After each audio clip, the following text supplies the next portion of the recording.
Meet the protagonist of this story, a self-confident young man like no other. One day, a mysterious portal opens right in front of him, which instantly draws him inside and throws you straight into the world of martial arts. There, the guy takes the path of a warrior. He gains monstrous power and climbs to the very top of this world, living in harsh Murim the entire life of the legendary god of war. And then, bam!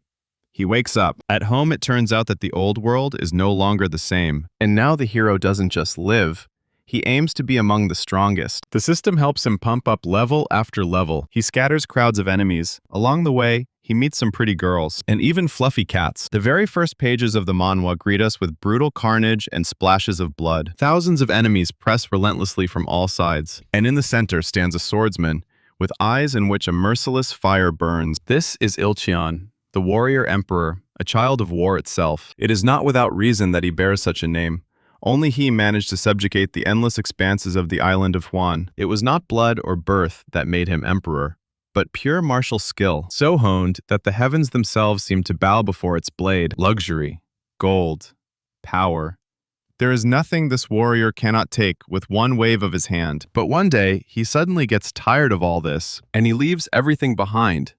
He just disappears, without explanation.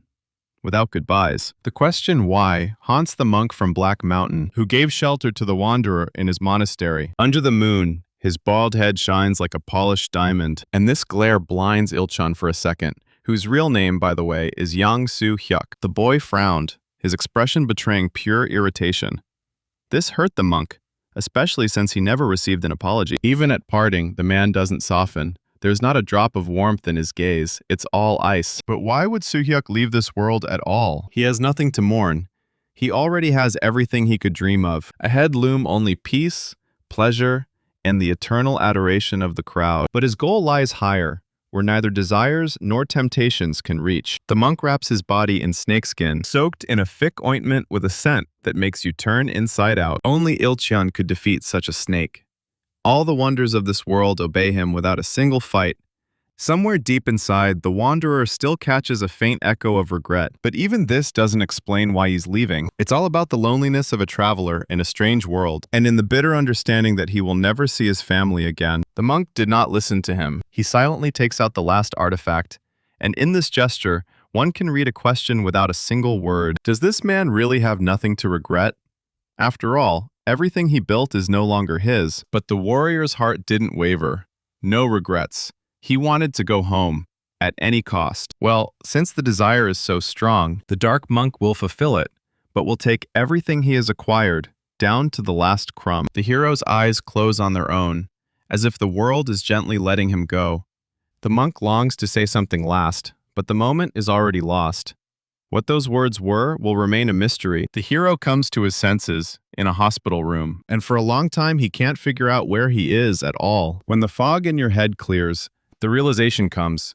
He really is on Earth. He tries to get up, but the body is shot through with a sharp, burning pain. Had a couple of days in a hospital bed really rendered him helpless? The monk from the Black Mountain promised to return him at the exact second in which he fell out of reality, but it looks like someone screwed up badly with the point of no return. To regain his strength, the boy launches the Sacred Origin of Earth technique, a meditative practice that he himself created.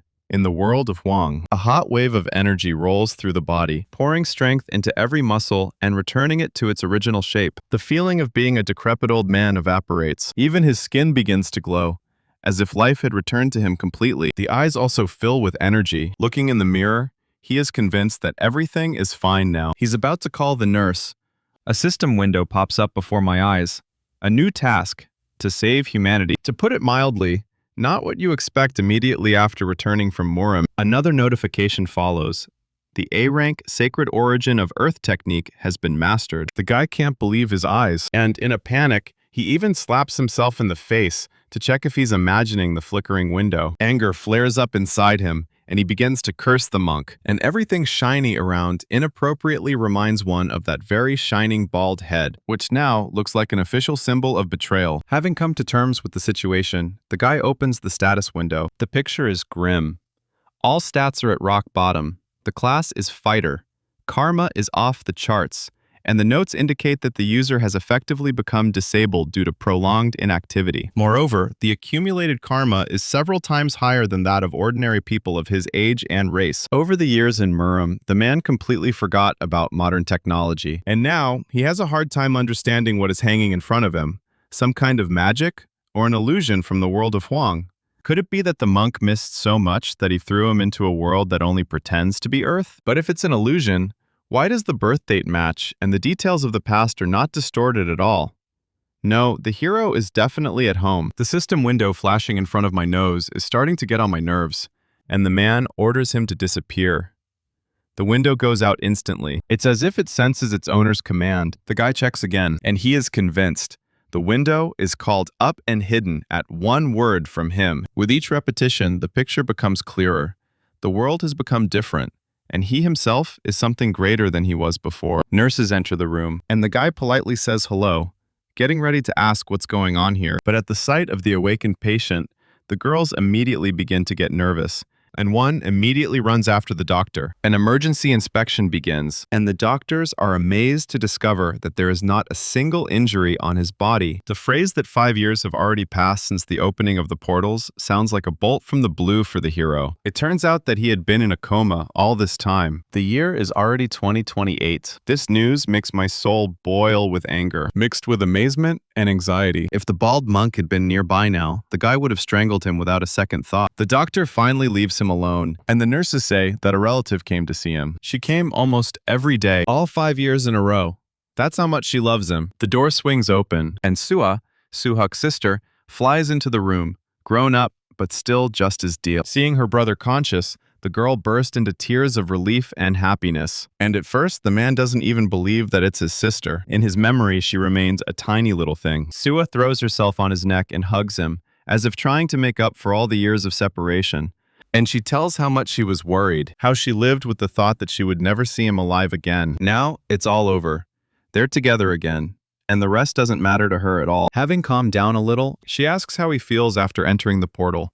After all, many complain of terrible pain. The guy jokes he almost choked, but not from the portal, but from her embrace. And he clarifies, what portal exactly are we talking about? 5 years ago, in 2023, the world was shaken by a catastrophe similar to a monstrous earthquake. That's when the portals started opening. Giant faults connecting Earth with other worlds. Some lead to safe zones, others into deadly dungeons teeming with monsters. In those worlds, there live monsters, and along with their appearance on Earth, people with unique abilities began to awaken. This is how the world learns about the awakened. Those who change reality by force of will. Over the years, everything has been turned upside down, and the old life can never be restored. That day is called the Portal Incident, the starting point of a new era. The hero clings to the thought. The system window mentioned the awakened one. What if it really was about him? He decides to figure it out later and keep quiet about the system for now. There is too much that is unclear, and what is unclear can easily turn into danger. A man asks his sister about her studies, and he discovers with surprise that she never got into any university. It's strange because Suha was always an excellent student and studied conscientiously. Is all this because of him? She herself says that she was simply tired of studying and wanted to earn money. But the guy senses in his gut that there is something more serious than ordinary fatigue hidden behind these words. As if reading his mind, his sister rushes to assure him she's not lying and abruptly changes the subject, as if afraid of the next question. What is she hiding? The parents should arrive soon. His memory is failing him a little, but as far as the hero remembers, he always had a warm relationship with his mother. But with my father, everything is much more complicated. The man he calls father is by profession one of those who are usually called writers, a poet, a critic, a short story writer, and essentially a man forever lost in his thoughts and almost always busy with work. He spends little time with his children, not because he doesn't want to, but because he's constantly immersed in yet another creative process. The life of a writer without fame is like a protracted war against poverty. Years go by, he keeps writing, but nothing around him changes. The guy can't come to terms with the poverty in which his family lives, and he's angry at how little his father does to fix things. One evening, finding his father at the computer again, he can't take it anymore. His irritation breaks out, and the boy starts shouting. It seems to him that all this is a waste of time. Isn't it shameful to exist like this, clinging to a dream that has long brought only pain? But for my father, writing is not just an occupation, but a refuge, the last thing left from his former life.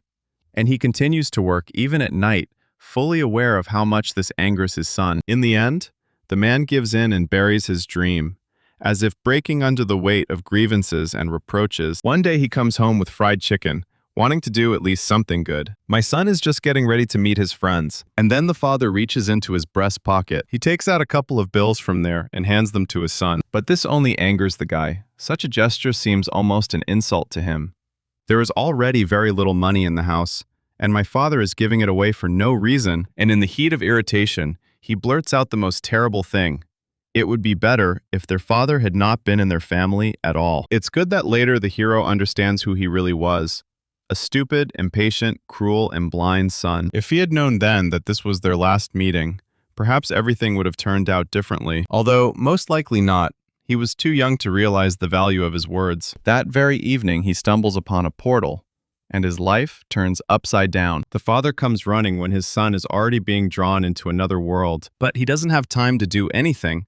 He just stands there and watches as he disappears. Waking up in the country of Huan, the hero replays that evening in his head every day and regrets every word he said. Dreaming of returning, he wants one thing more than anything: to ask forgiveness for everything. But 5 years have passed since that day. When parents come, it's impossible to hide your emotions. Joy and tears flow simultaneously, especially from my mother. She just can't stop. The father, however, maintains a reserved demeanor, as if he had been carrying everything inside for too long and had simply forgotten how to show his feelings. He remembers that argument and is the first to ask for forgiveness. He said he should have earned more so that people would treat him with respect, but he failed. The guy doesn't hold a grudge. On the contrary, it's high time he apologized. The father always pulled the family along, did everything possible, and in response, received only reproaches and contempt. Now the hero swears that no one will hear such words from him again, not even a hint, and they hug tightly, as if erasing from memory everything that separated them these 5 years. Even Sua can't hold back her tears. The scene is so touching that the girl herself doesn't know whether to laugh or cry. Brother, of course, doesn't miss a chance to tease her, and she receives playful slaps in response. But on her sister's face, there is only joy and relief. At that moment, the hero realizes his return was worth it. Everything he sought and wanted was always here, close by. 3 days later, he is discharged from the hospital. The doctor is shocked. He refuses to believe that a person after 5 years in a coma is capable of recovering so quickly. He repeats the same question over and over again. How is this even possible? At one point, the doctor even asks point blank, "Has the patient awakened?" But the boy decides to remain silent, for now. He himself understands little about what is happening, and certainly does not intend to spill the details to the first person he meets. However, there is an upside. The intrigued doctor offers to cover half the treatment costs, provided the guy comes in for checkups every month. So the hero, having barely opened his eyes, already begins to slowly repay his parents' debts. He's glad to be back, not to the hospital, of course, but home, to his family. Although he understands that he's forever in his family's debt. Although we should thank the sacred source of the earth technology, it still slightly eased the financial burden of loved ones. When his sister takes him home, the boy is in for a real shock at where they now live. A squalid, dirty apartment where even the air seems heavy. According to Sua, they were forced to move here, but it's a long story, and their parents rarely show up here. The hero is crushed by this. Yes, they have never lived richly, but this is too much. As if someone is deliberately trampling them into the dirt, a suspicion creeps in.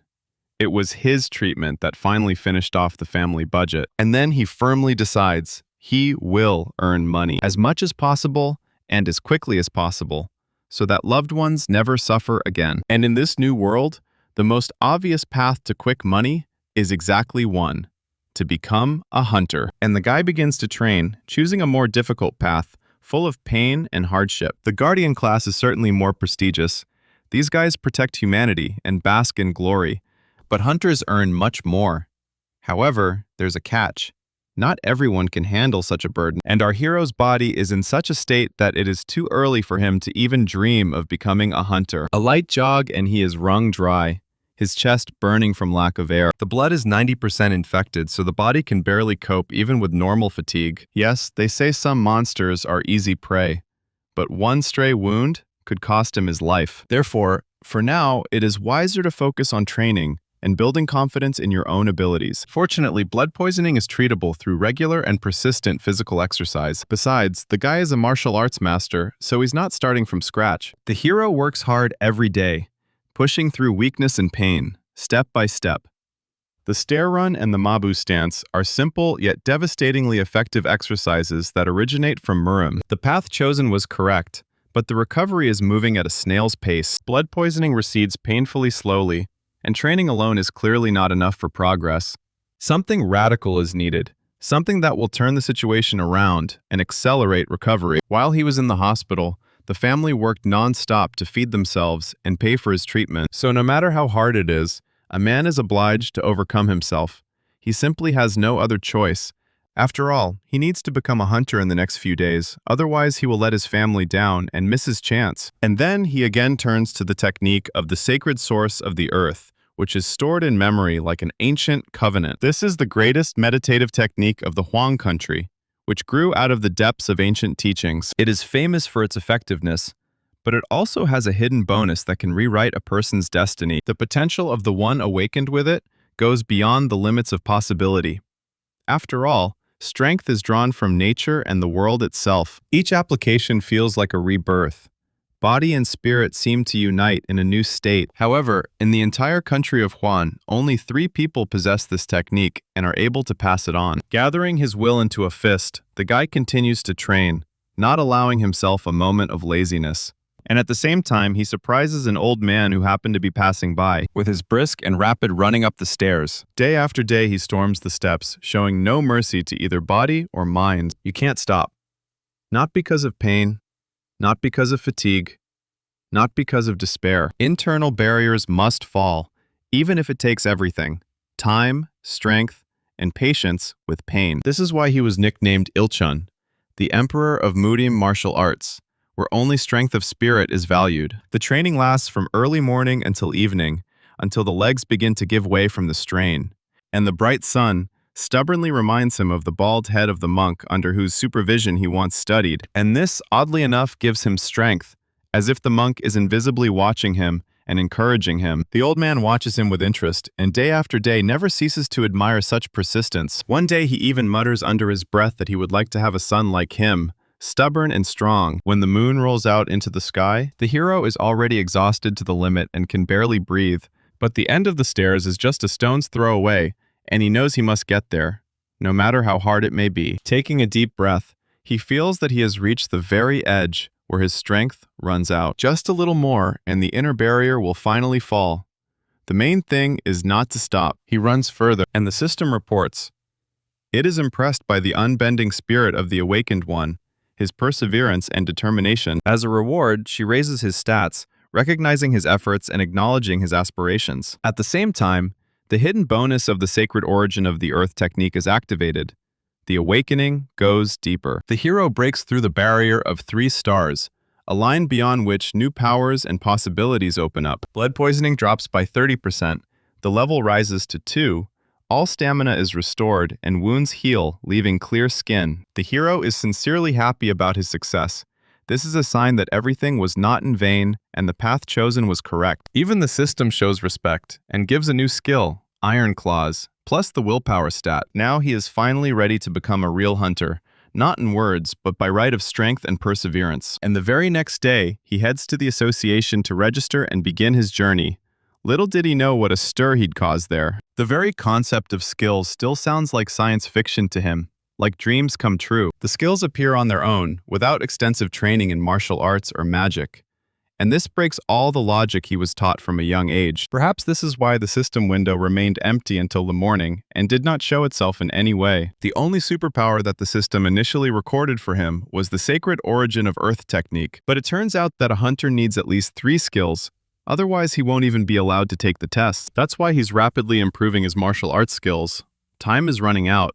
Every minute counts. The result is 5 new A-rank skills at once. And this is only the first page of the list that opens. In the next scene, an employee of the Agency for Superpowers appears on the screen. The man looks slightly confused. He clearly sees so many unusual skills in one person for the first time. However, for those who dream of getting rich quickly, such a set is more a cause for joy than for concern. The guy goes straight to the reception desk. First, he has to pass an aptitude test. The exhausted and bored clerk doesn't even look up at the visitor. He simply orders him to place his palm on the glowing ball. If the ball lights up, you've awakened. If it doesn't, head home. No more unnecessary talk. His tired face shows that there are whole crowds of self-confident newcomers walking around here. Every second person is sure that magic is boiling in their veins, but usually everything ends in awkward silence. The ball remains dark, and hopes are dashed. But this time, everything is different. The ball flashes with a bright light, confirming that in front of them is a genuine awakened one. The guy, without wasting a second, sits down to fill out the form. When an agency employee sees 36 abilities on a list, he gets a little stumped. My first thought was that the young man had simply embellished the questionnaire, either out of excitement or an excess of delight. But no, in front of him is a person who actually possesses all of the above, and the system window immediately confirms this in full. The surprise on the man's face turns to amazement. His jaw literally drops to the tabletop. He immediately apologizes profusely for his first impression, and then, quickly collecting his thoughts, he hurries to the management to report this incredible incident to a certain Oh Sin-woo. The boss immediately becomes interested. Such phenomena have not been seen here for a long time, but something about this unknown boy catches his eye, and he decides to keep an eye on him. Having sorted out the registration, the guy goes home with his head full of new thoughts and expectations. Along the way, he recalls how he recently almost passed out during a regular run, and how, from that day on, the body began to gain endurance, step by step, through pain and sweat. At registration, it becomes clear that before going on missions, each hunter is required to undergo special training. The state launched a special training program to reduce the number of random people dying in the dungeons. The course starts on the last day of the month, so the newly minted hunter has exactly 5 days in reserve. He would gladly dodge this obligation, but he cannot refuse the course. So the man decides to invest all his remaining time in training. There is too much at stake. 5 days fly by in a flash, and here he is already at the general gathering place, where a huge crowd is buzzing. The atmosphere is like that of a real festival. The air is filled with anticipation. At some point, a slight pulse of strange energy passes past him. The wave traveled a long way through the entire crowd. But where was its source? And suddenly, in front of many people, an elf named Shahar Kalaluriat appears on the stage, and her appearance instantly attracts all the attention of those present. The guy doesn't even have time to realize how it happened. She's already in the center of the stage, but he still hasn't noticed her approach. He is struck by her energy, mysterious, powerful, and clearly hiding much more than it seems at first glance. And he felt an interest in her abilities and origins awakening inside him. It turned out that the elf had already noticed the newcomer for a long time, who stands in the center of the crowd and stares at her. And the association's leadership asked her to keep a closer eye on this promising fighter. Despite the low level, the guy managed to catch her aura, even if only for a moment. And for Shahar, this came as a surprise because among her people, this happens extremely rarely. After this, the elf turned to the hall and officially greeted everyone gathered. She said the South Korean government invited her to be an instructor for a training course. She herself is a warrior from Elvenheim, but students can simply call her Shahar for convenience. This case marks the first time that a representative of the Elven people takes part in the training of people, and Shahar understood that the new recruits most likely had a lot of questions. But time was running out, so she allowed them to ask only 3, no more. The first person to dare speak was a young girl named Baek Eon, who had recently turned 19. She raised her hand, wanting answers to her questions about starting her training, and everyone in the room was shocked to hear her age. After all, no one expected that such an appearance could hide for so many years. Instead of asking a question, the girl, without hiding her admiration, she began to shower the elf with compliments, noting her graceful appearance, and from the guest's expression it became clear that such words were pleasant to her. But as a representative of an ancient family of sword masters, she preferred to be respected not for her external beauty, and for the exploits on the battlefield and the merits brought in battles, where it is not the appearance that decides, but the steel and strength of spirit with which this appearance is ready to fight to the last. It was time for the next question, and the atmosphere in the room was filled with anticipation again. Many of the students raised their hands up, but the elf's gaze stopped on the guy. Named Jin Chan-hyuk, he stood out from the crowd thanks to his noticeable tattoos. Everyone stared at him with disbelief, and the main character immediately felt that this guy might have a dark past. And the premonition was right. The guy was clearly nervous, worried that his criminal past would become an obstacle to participation. He remembered what he had read in the rules.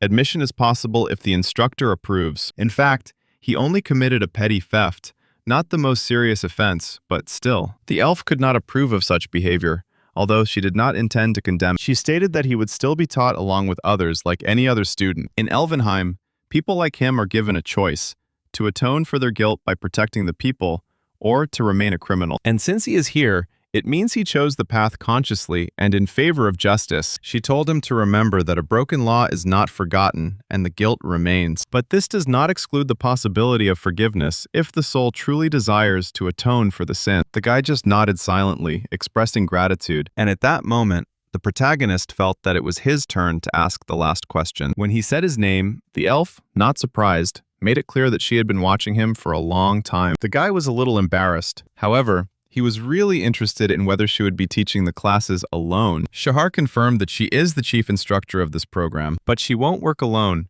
because her assistants will be people born on Earth, and the elf herself will personally take on the battles and preparations for them. Shahar was about to finish her introduction, but suddenly, a rough male voice came from the hall, which sounded like a challenge. The man stated that he was not going to trust her because the person standing in front of them was not a human being at all, and, moreover, without an official rank from the association. From his words, he doubted that she was capable of fighting, citing her fragile appearance. Shahar's face changed dramatically. Her emotions were no longer hidden, and at that very second, she gathered such a powerful wave of energy, released her forward. It happened in such a way that not only the impudent boy was affected by this, but everyone else gathered was knocked off their feet.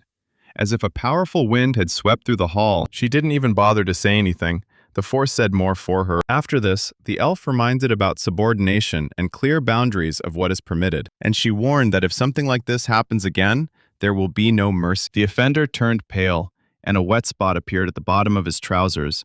Fear completely took over his body. Shahar, noticing this, smiled, but suddenly her gaze darkened with surprise. Suyuk stood motionless in the middle of the crowd, like a stone, not giving in to the pressure of its strength, while the rest remained defeated, pinned to the floor. It has now become clear why the association ordered him to be monitored especially closely. The guy could have been sent to the dungeons right now. He was ready. But in her eyes, strength is not the only criterion.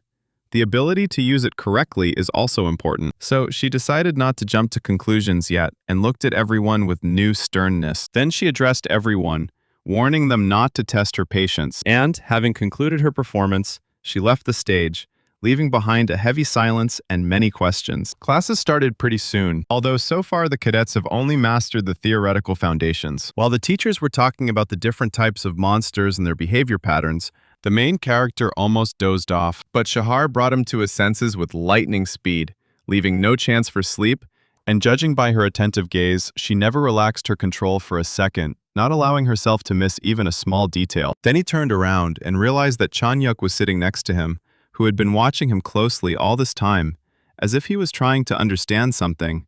But, meeting his gaze, he quickly looked away and pretended as if nothing of the sort had happened. The protagonist smiled faintly, as if he knew what was being discussed, but then he received another click from Shahar. She did not allow him to be distracted or to relax, reminding that a strict mentor always seeks discipline and does not tolerate frivolity. The man, having finished the lesson, I felt such an emotional uplift that I was almost ready to burst into tears from relief and happiness. He had never seen such a grateful and focused audience in his entire life, and it was all thanks to Shahar. Baekhyun came closer to the main character. She was filled with admiration for how the instructor had managed to bring everyone to their senses, and the guy himself remained the only one who could withstand her energetic pressure. Chan-hyuk noticed it too. The girl became curious as to how he was able to resist, and the guy, not attaching any importance to his endurance, simply replied that he was lucky. And this simple modesty awakened genuine respect in Chan-hyuk. That's why his gaze didn't move during the entire lesson. The girl suggested having lunch with them, but the guy politely refused, and, without wasting time, he used his abilities to hide from everyone. Theoretical classes will last exactly 30 days without the possibility of adjustments. Because the Ministry of Education does not allow deviations from the regulations established in advance, the hero dreams of completing his training as quickly as possible, successfully passing the exam and moving on to practical combat missions. It's a paradox, but a significant percentage of cadets fail the theoretical part and drop out early on before even reaching combat missions. Shahar doesn't give anyone a break, and the teachers are confident that the current class will show outstanding results. But even this does not guarantee success. The exam, although not too difficult, requires perseverance, concentration, and constant preparation. In addition, strange rumors are spreading among students that failing an exam puts a curse on them, making it impossible to retake it. Ion was seriously worried about these words, although the main character himself treated them as fiction, assuming that the reason for the failures is much more banal: irresponsibility and disorganization. For example, some people skip lectures, others waste time on parties. There are plenty of such cases. The main character left class that day and missed an extra lesson. After all, his family always came first in his priorities, and now he wanted to be close to those for whom he fought. A month passed, and the day of the exam arrived. The tension in the air could be cut with a knife. Chanhyuk could hardly hide his excitement, and Ion's heart was pounding wildly with anxiety and anticipation. Finally, a list of cadets who successfully passed the test appeared, and among the lucky ones were the main character and his new comrades with whom he passed this test. Ion beamed with joy, unable to contain her emotions, and Chanhyuk, without hiding his tears, burst into tears. After all, behind the rough exterior hid a kind and sympathetic person, capable of sincere feelings. The main character kept an eye on this guy, who showed amazing diligence in his studies, so he gradually began to learn details about his life. It turned out that the young man was raising his younger brothers and sister alone. Their father died due to alcohol addiction, and their mother, unable to bear the beatings and constant scandals, left the family, disappearing without a trace. From his second year of high school, the young man took on the role of guardian. He grew up in a disadvantaged environment, which left its mark even on his appearance. However, behind the stern exterior lurked a reliable and responsible man. He once stole to support his younger siblings. This resulted in a prison sentence, but after his release, he immediately found work and paid off all the family's debts. This action alone spoke about him much more than any words. Chanhyuk felt deep gratitude towards Suyuk. The guy was a living example of perseverance and willpower for him. He also felt gratitude towards Eon. The girl patiently explained the course material to him until late in the evening. Previously, the hero considered her superficial, but was amazed by her intelligence and determination. The young man often shared his academic successes with his younger siblings, knowing that there would be many difficulties ahead. Incidentally, out of 49 cadets, 42 received a passing score, which was quite unusual. After all, the selection process is usually more rigorous, and half are eliminated. The instructor, whose name was Shar, turned out to be a true professional in his field. Now the second stage of training began. Physical training, which was scheduled to start next week. The week passed in the blink of an eye, and mentor Shahar appeared again before the 8th group, which included all 3 comrades. It was she who divided the group into teams, uniting the 3 of them. After all, their goals and views were surprisingly similar. It was as if fate had appointed her as the leader of this small group. Ion was sincerely glad to see her mentor, but the elf quickly brought everyone back into the framework of discipline. Her cold gaze was enough to make all 3 of them straighten up and stand at attention. She announced that they would be heading to the portal and offered to explain its purpose to Chanhyuk and Suyuk. A portal is a passage to other worlds, and not all of them are equally safe. There are 2 broad categories. Some lead to friendly worlds, others to dangerous and hostile ones. Dangerous portals are classified by threat levels from 1 to 13, with the latter being considered the most deadly. The elf was pleased with how well they had grasped the theory, and announced that their task today was to pass through a first-degree danger portal. Ion perked up. After all, such portals are considered suitable for beginners. They are inhabited by weak monsters, and there are only a few of them. Shahar clarified how easy it would be to clear such a passage, and when the girl confidently replied that it would be super easy, she sharply asked a counter-question.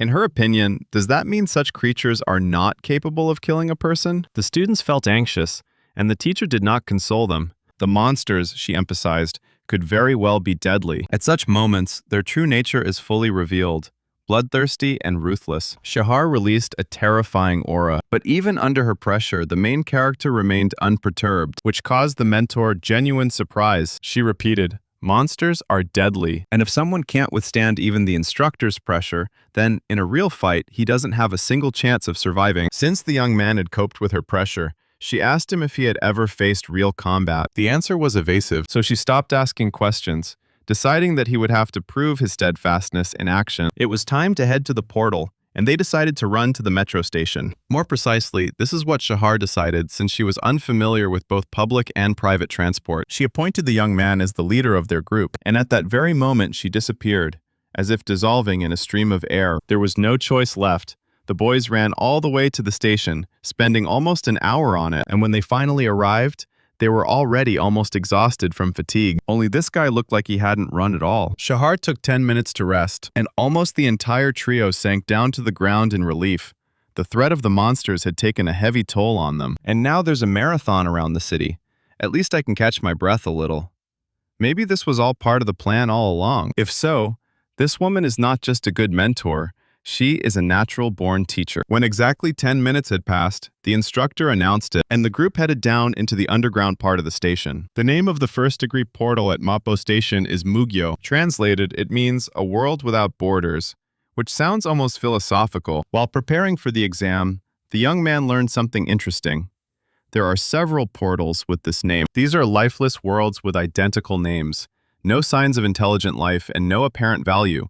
But those who have been there claim to have encountered traces of ancient and long-vanished civilizations. It made me wonder if all of Mugyu were actually the remains of great worlds that had long since sunk into oblivion. Shahar showed special access, and the 3 students stepped into the portal, which immediately began to suck them inside, instantly finding myself among the cold sands and stones of a lifeless desert. The instructor gave them freedom of action, but warned them against being overconfident, after which the group began to explore the harsh world. This place is home to monsters that move on 4 powerful legs, resembling giant dogs in appearance. They stand about 3 meters tall at the withers. The main danger is the bite.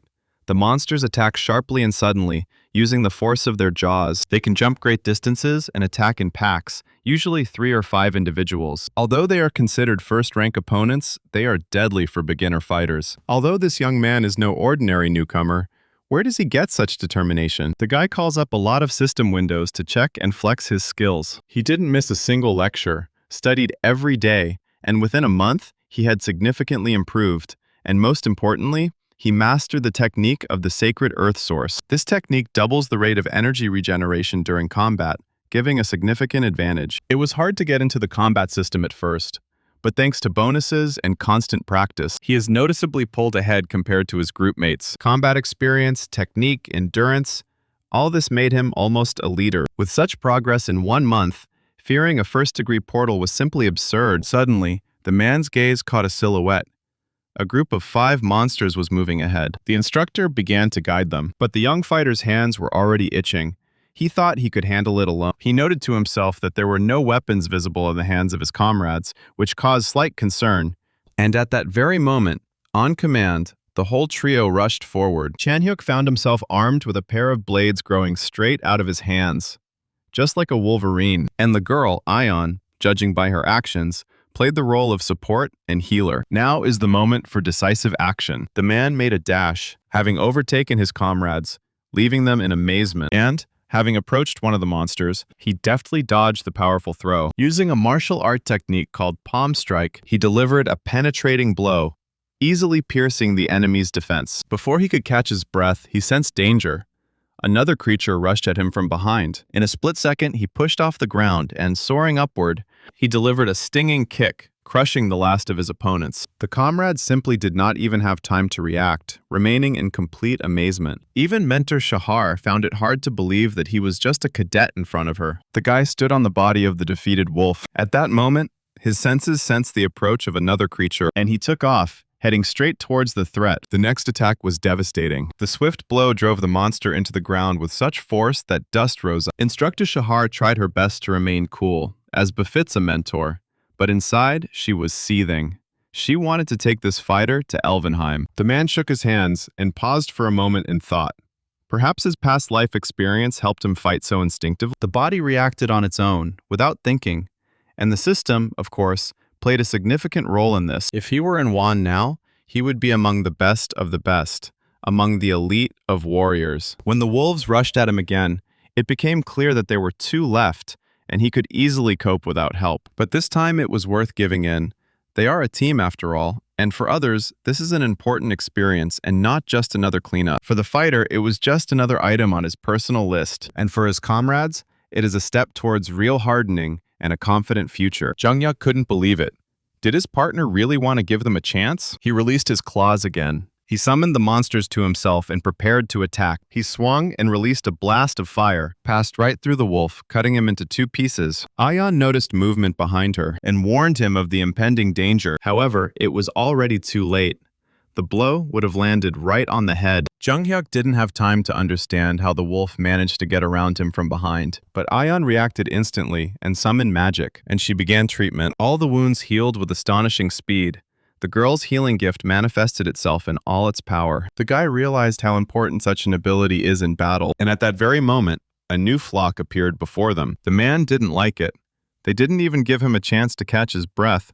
But he was already accustomed to constant tension. It was necessary to see the matter through to the end. After some time, the group returned to the building. Tired but happy, they began to complain of body pain and dreamed of a warm bed. The man understood them perfectly well. For the team, this was the first real test within the framework of the 6 Approaches training. Instructor Shar praised the group. She knew that the Earthlings who had awakened the force would not let them down. According to her, the boys not only became more resilient, but also noticeably stronger, and progress right during the battle is an almost impossible achievement. The man agreed with her.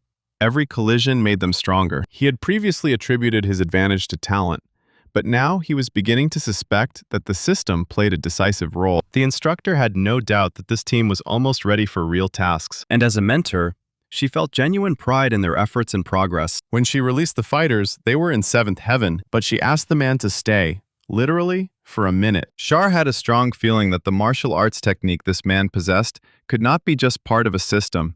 It was too precise and perfect. What if her guess is correct? The instructor didn't insist, but he still decided to reveal himself. Yes, he really did study martial arts. Shar had assumed so, but his file indicated that he had been in a coma only recently, and training in just a month seemed like something out of science fiction. Although perhaps there is something she simply doesn't know yet.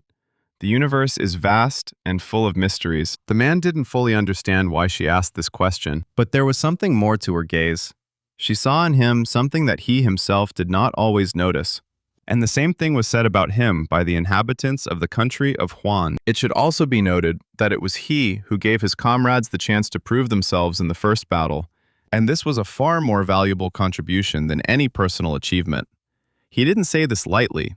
After all, it was her decision that made him the group's leader. According to Shar, holding a responsible position does not necessarily mean being a true team leader. Only a few are capable of leading others, and he was among them. The man felt slightly embarrassed by her words. It seemed like she was giving him too much importance, but the mentor spoke sincerely, without any exaggeration. After some time, he returned home. Thoughts revolved around the mentor.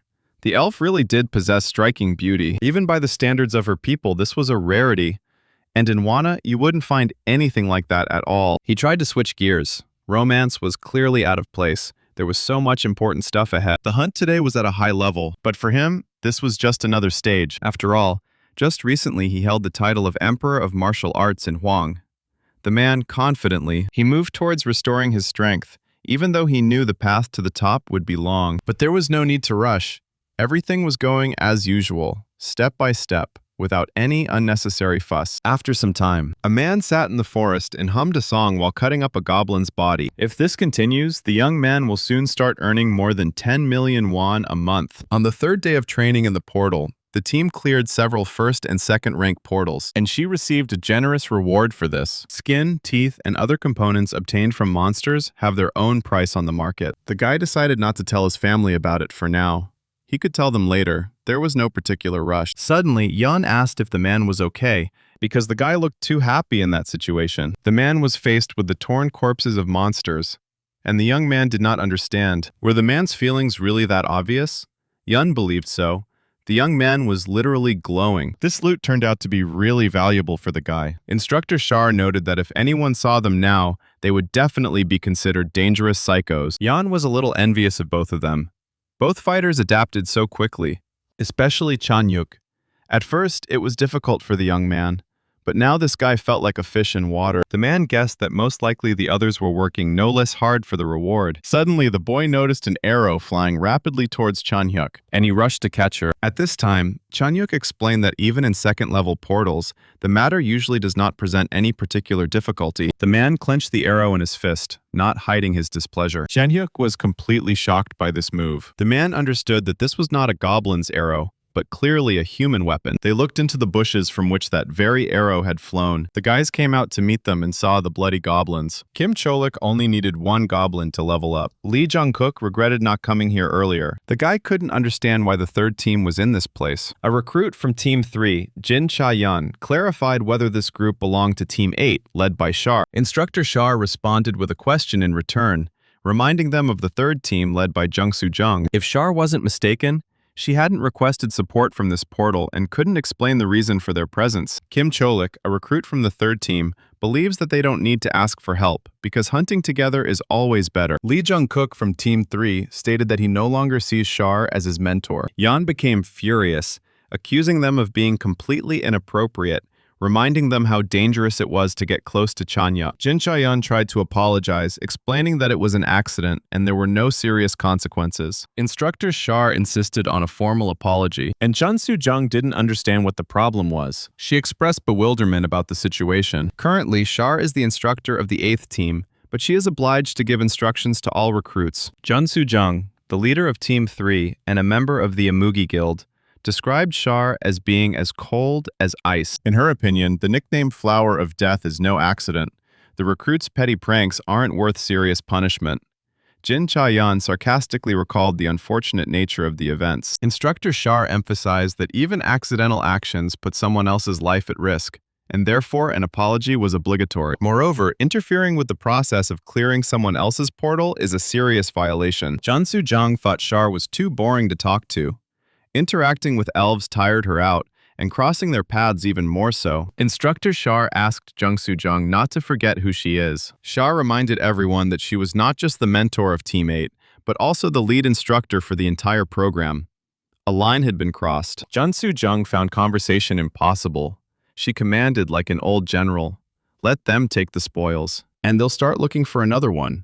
And if the rules are broken, they can contact the Amuga Guild." Instructor Shar called out loudly to Jun Soo-jung, and Cholik threw a wish for a nice day in their direction. After some time, the guys returned to headquarters, and Chanhyuk thanked the man. The gratitude came from the heart. If it weren't for this man, Chanhyuk would have been seriously injured. Chanhyuk decided to thank the man with dinner at a restaurant. The guy figured coffee would be enough. Ayun was upset that she had been overlooked again, just like last time. The man was surprised how she managed to overhear them, because the team was sure that she had already left. Yun only went to the toilet briefly, and then returned to wait for them. The man apologized to the girl and suggested going to a restaurant together. Yun readily agreed, and delicately made it clear to the man that he should take on the payment. The guy got the hint. The next day, the man again fought the monsters and leveled up. The system window displayed the following parameters. Age, 27 years old. Profession, martial arts master. Chaotic neutral worldview with excess karma. Strength 23, dexterity 25, endurance 29, wisdom 22, will 42. His accumulated karma significantly exceeded the average for his age and race. His body was 40% purified. The effectiveness of chi-based techniques increased significantly. The Renandu meridians are opened, and the speed and efficiency of energy recovery are increased by 200% of the base level. The man rejoiced at his growth and increased strength.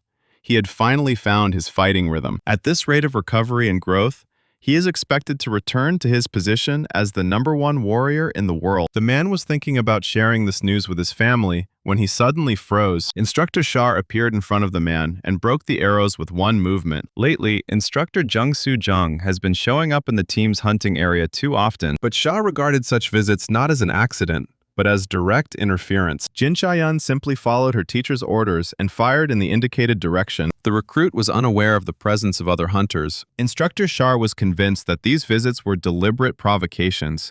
Meanwhile, Jun Soo-jung insisted otherwise, claiming that Shar was the one instigating conflicts. Her team had already filed the complaint with the guild the previous day. According to Shar, even if the rules were violated, the complaint should have been filed officially, through established channels. Jun Soo-jung thought this was too much and didn't understand the point of talking at all. It would have been easier to kill them. Char knew that Jung Soo-jung had a personal grudge against her, but she had already gone too far. The instructor guessed that Jung Soo-jung had feelings for Song Won-hyuk, and Jun Soo-jung sharply demanded that she shut up. The man was stunned by the realization that the cause of the conflict lay in jealousy towards him. Char believed that the guild would not turn a blind eye to Jung Soo-jung's antics indefinitely, and advised her to apologize and stop it before it was too late. Jun Soo-jung refused to acknowledge the seriousness of the situation and asked, "What now? Would the ball kill her?" Instructor Char didn't intend to kill her, but she would do everything to ensure that she was held accountable under the law. But who was she to blame her?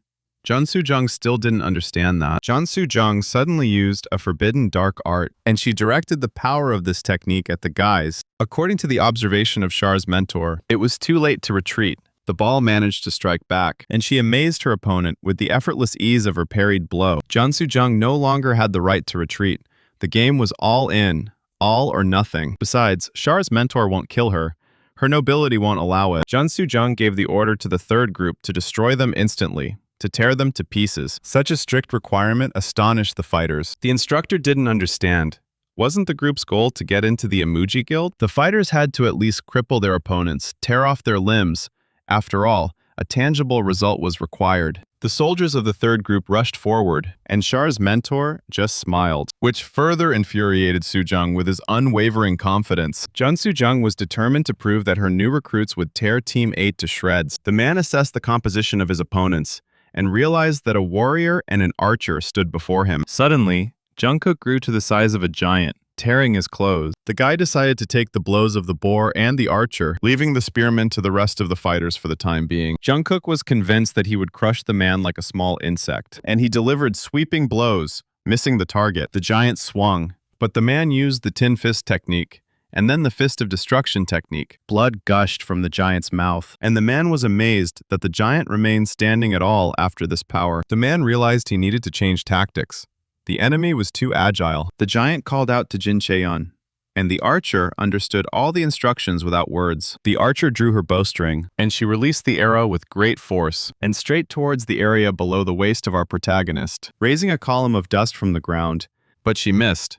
The arrow simply hit the ground, and the man was already behind the giant and called out to him. The man hit the giant, and he pressed the giant into the ground. Confused Jin Chaeyeon. Now, according to his calculations, it was the archer's turn. But the archer asked not to come closer. The man still struck, seeking revenge for Chanhyuk. The archer was thrown forward, leaving a deep furrow in the soil, and the man realized that he had overdone it a little with the power. From the battlefield came a voice, pleading for mercy. Recruit Cholik begged Jonghyuk to stop, but the fighters were unwilling to continue.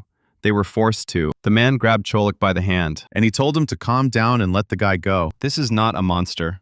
This is a man. The guy thanked the main character for helping him stop in time. Chanhyuk looked closely at Cholik's body, and also the rest of the fighters who were wounded. Jun Soo-jung couldn't believe her eyes, and the man quietly asked if everything was already finished. I think so. Everyone has already proven everything. Sometime later, in the Baektusan Guild building, Vice President Im Sol couldn't understand how the 3rd and 8th teams managed to get into a fight. After some time, a council was convened on this matter, and Im Sol asked everyone present a direct question.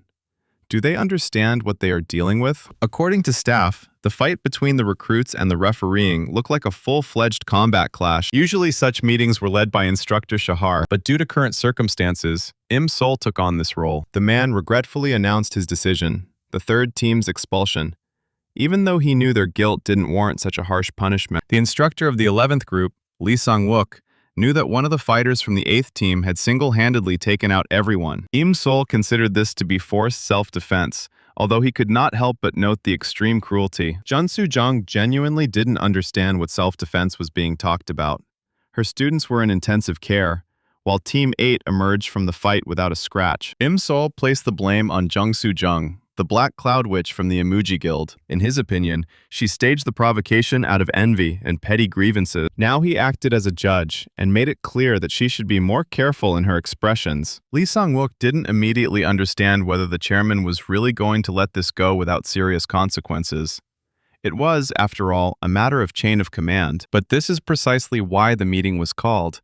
The decision must be taken by vote. The situation clearly pointed to one new recruit, a guy named Soo-hyuk from Team 8. Im-sol realized that this young man was more than just a student. His talent was rare and intriguing. The mentor suggested that those who were in favor of punishing Soo-hyuk raise their hands, but not a single one rose. Silence fell over the room, and you could even hear someone breathing. Lee Sang-wook felt like an outsider among these people, as if everyone had been silenced. Im-sol announced the outcome. Only Lee Sang-wook and director Jung-hoo wanted to punish the rookie. Now it's time to move on to the proposal for instructor Shahar. The woman proposed stepping down as chief instructor and handing the position over to Im-sol. The majority voted in favor, so Shahar remained simply an instructor within the framework of the current program. And to make the decision serious, she was obliged to transfer 100 million won to the association's fund. Seoul asked them whether she was ready to accept this condition. The instructor confirmed her consent because, in her opinion, the fight was fair. Jun Soo-jung considered this an insult. To her, it all seemed like a joke. A demotion and a fine. Was that really punishment? Im-sol, on the contrary, considered the decision fair, but the witch didn't agree with this and called what was happening a circus. The Emoji Guild, in her opinion, had been publicly humiliated, and everyone around them had simply remained silent. Indeed, there was silence in the hall. Seoul repeated what he had said to them. In his eyes, Jun Soo-jung had completely gone overboard, and now thought that her antics would remain without consequences. The woman started to be rude, which only fueled the anger in the mentor's heart. Im-sol wondered if she understood where she was, and if she really believed that their loud name could frighten anyone here. The situation became tense. The man reminded that the recruit training program is the foundation of the country's defense. No profession can be more important than protecting peace. And Chun Soo-jung, with her intrigues, is destroying Korea's talent pool. From this moment on, she and the entire Emoji Guild are suspended from participation in the national program for a period of 3 years. Jun Soo-jung didn't believe he had such a right, but Im-sol was the chief instructor of the 56 group. Lee Sang-wook was surprised. Isn't there a need for a vote? The mentor nodded. It is a democracy after all. Time to make a choice. Baek Do-san or Emoji? Lee Sang-wook knew very well that Baek Do-san was #1 in the guild rankings, and Emoji is only 3rd. Perhaps he bet on the wrong side? It looks like it's all over for Emoji. After a while, the meeting ended. The atmosphere was electric. Im-sol couldn't remember the last time he'd been this angry. Many wondered what would happen to Emoji now. They remembered the new recruit from Team 8, a guy named Soo-hyuk. He'd handled the entire group on his own, and he had incredible stats to boot. Some have already thought about inviting him to their guild before others do so. Jong-hyuk noticed that everyone was talking about this guy, and Iona thought that there was too much fuss over one student. Meanwhile, Soo-hyuk himself was wondering, what was discussed at that meeting? However, the boy understood that training couldn't stop. It was gratifying to know that his efforts were paying off. Late at night, the new recruit reflected on how much his constant training and portal raids had changed him. He was ready to begin mastering the art of unity of heaven and earth. Heaven and earth are connected by one thread, and despite the differences, at the core, there is a single whole. 3 elements, 1 essence. Energy is born in the Dongchong and circulates through the Ren and Du channels. The Great Circle technique is one of the most complex, but the guy has already started studying it in the country of Hwan. He can handle it. Opening his eyes, he felt that he was now at the peak of his abilities. The Ren and Du meridians opened completely, and the spiritual body was cleansed of all impurities. The system window reported that the legendary level had been reached. Success. The boy mastered the ancient martial art. He now possessed a 5th-tier technique, the art of uniting heaven and earth. This technique can be improved, and the body has already begun to change. The system indicated that the transformation had begun.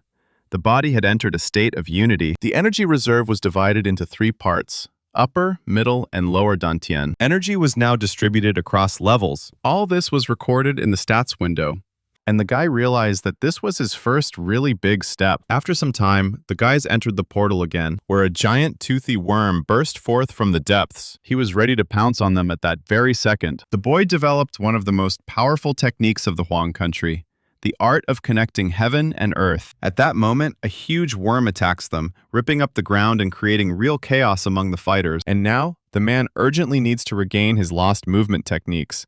Otherwise, the outcome of the fight will be disastrous. The protagonist suddenly rushed forward, rushing towards the giant monster, and used the Iron Fist technique. And then he activated the Unbending Will ability, spending a whole 58 units of chi energy. And although the guy was pleased with the power of the blow, Deep down, he knew that the price for it was too high. It had been 3 months since he had started studying this technique, but perhaps its secrets were still not fully revealed. The protagonist enveloped his body in a thick mantle of mana, and then he moved forward, in search of an opportunity that would forever change the course of the battle and leave a mark on history. The system window suddenly announced that he had unlocked a new device, a level 55 martial art known as the 8-sign step.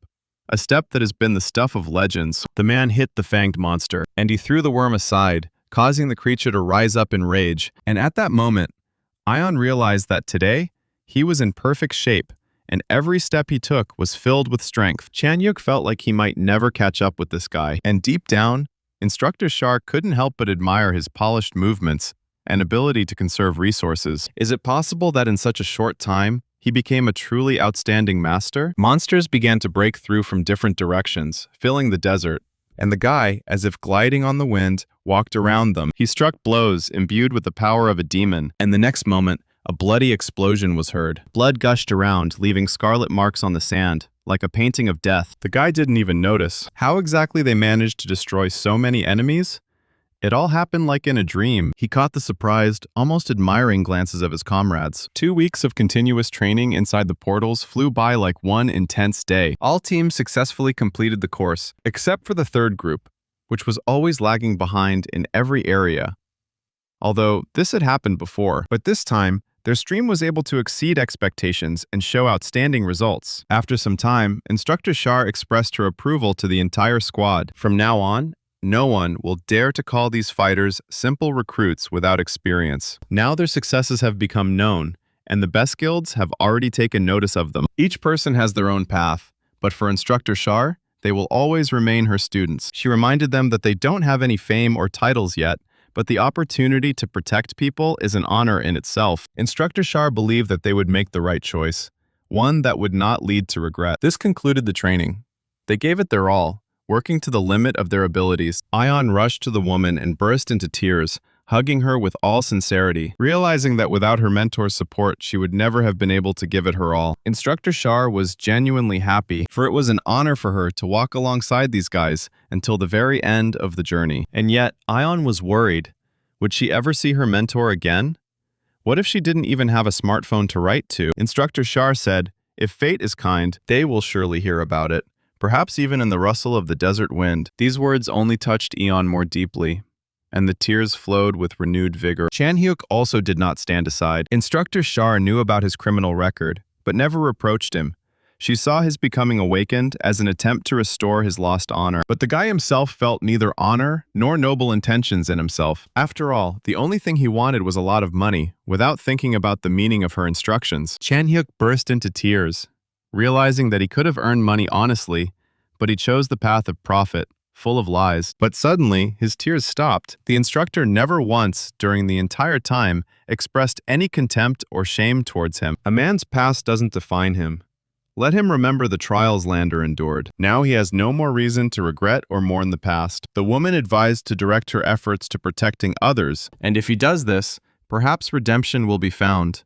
And she promised to watch over him. The protagonist felt a great honor to fight under the leadership of such a mentor. They exchanged a firm handshake, and Shar, looking into the guy's eyes, promised to meet him on the battlefield. The weather that day was truly clear, as if the sun was blessing their farewell to Shahar. Now the boys were going to register as hunters in the association. After all, each awakened person received their own rank, from 1 to 13. There was only one rank 13 holder in the country, and 5 who had reached level 12 strength. These 6 men were South Korea's shield, keeping the enemy from invading. The protagonist wondered which path of defense he would choose. Considering that not even every newcomer is capable of reaching the first rank, the employee wearily announced the ranking result, and the guy was shocked to the depths of his soul. This was an unexpected result. A message appeared on the screen. He had received rank 6. The next frame shows the 8 of the world. They were considered the pinnacle of the human race, the ideal of fighting power. These were the awakened ones who had reached the legendary 13th rank, the true elite, before whom even kings bowed. Among them, one particularly gifted young man stood out. Having completed his training course, having just celebrated his 20th birthday, this unaffiliated loner had reached rank 4 and was tirelessly clearing portals as if he were an army unto himself. This exceptional warrior's name is Pek Muhak.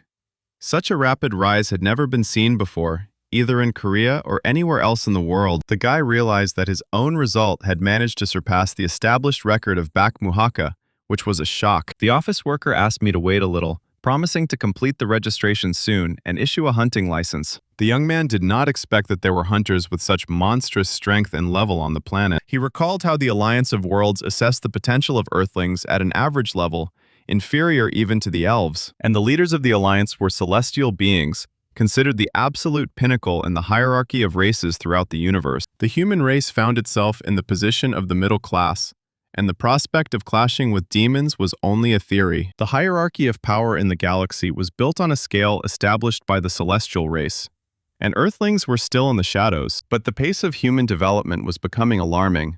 The people of Earth were developing faster than all others. The officer handed the guy a bracelet, informing him that the license was ready and that he could now review the data. The young man put on the bracelet, saw the emission of mana, and before his eyes a system window with characteristics appeared, which he took for a magical phenomenon. The attendant explained that the bracelets were made by dwarves, and the spells for them were cast by elven sorcerers. The boy was impressed by the quality of the artifact, and the employee curiously asked if he had any questions. Suddenly, an unfamiliar voice called the young man, and turning around, he saw Shinwoo standing next to him. Shinwoo apologized for the suddenness, and, activating his bracelet, he showed a license in which the 11th rank shone, which amazed the guy. This fact surprised the young hunter, and Shinwoo, like an old friend, was glad to meet such a promising newcomer. He expressed a desire to chat a little, and cheerful music began to play in the office, as if setting the tone for the conversation. Shinwoo invited the guy to sit down, promising to treat him to something especially tasty, as if he was glad to have a guest. The loud melody attracted the hunter's attention, while Shinwoo, oblivious, continued to go about his daily business. The guy didn't like this noisy environment. An unexpected heater in the office surprised the hunter, but Shinwoo only said not to pay attention.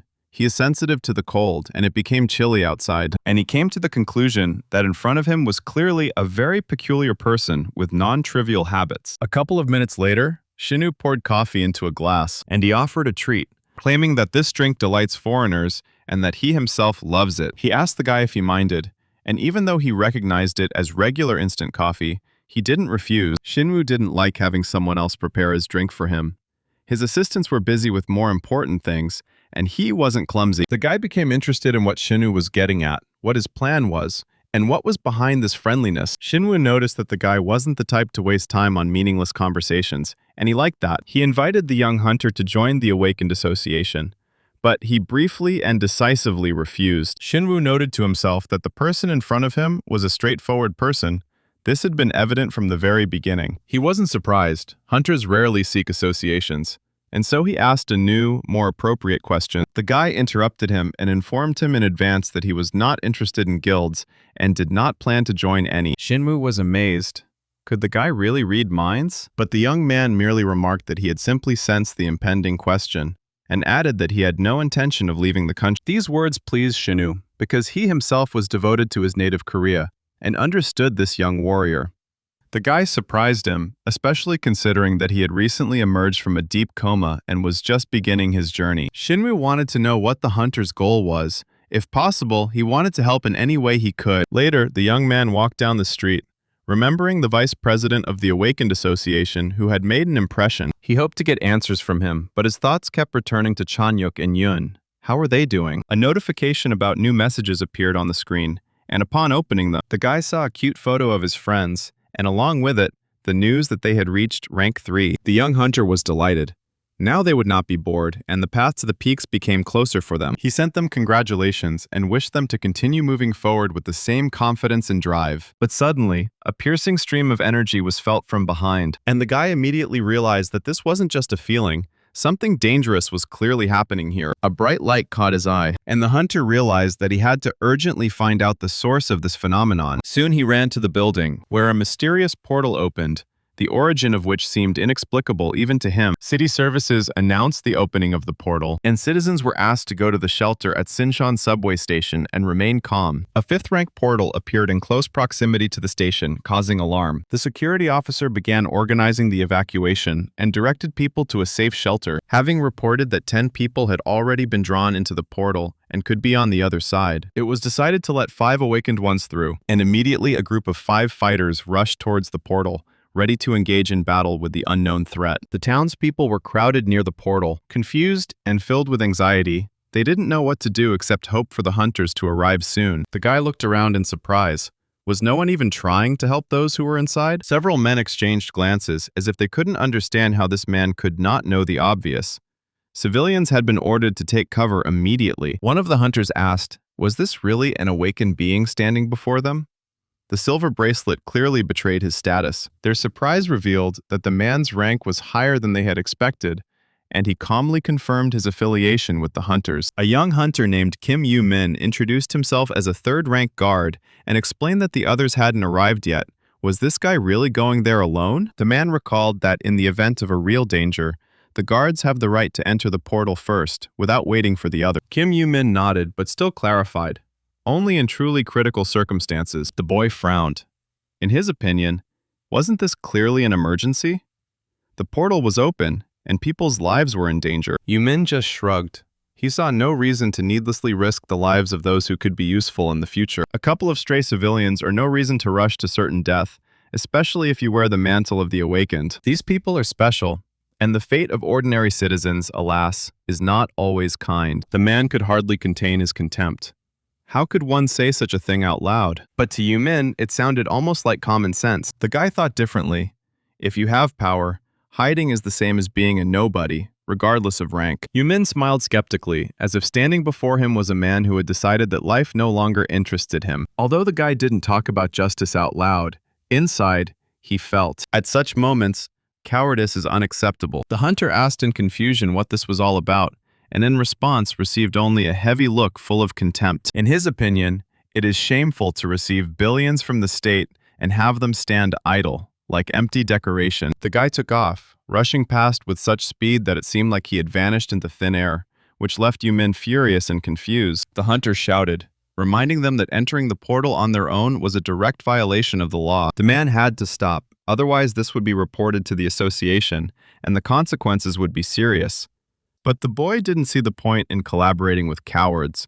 They'd be better off returning to their parents' home and trying to at least become good sons. Without turning around, he entered the portal, leaving behind words full of irritation.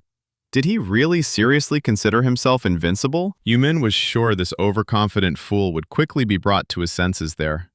Let the monsters explain to him where his place lies. But suddenly the hunter's attention was drawn to another person walking towards the portal. It was Han Tae-min. He firmly believed that there was only death inside, and there was practically no chance of getting out. But unlike Yu-min, Tae-min had no intention of hiding.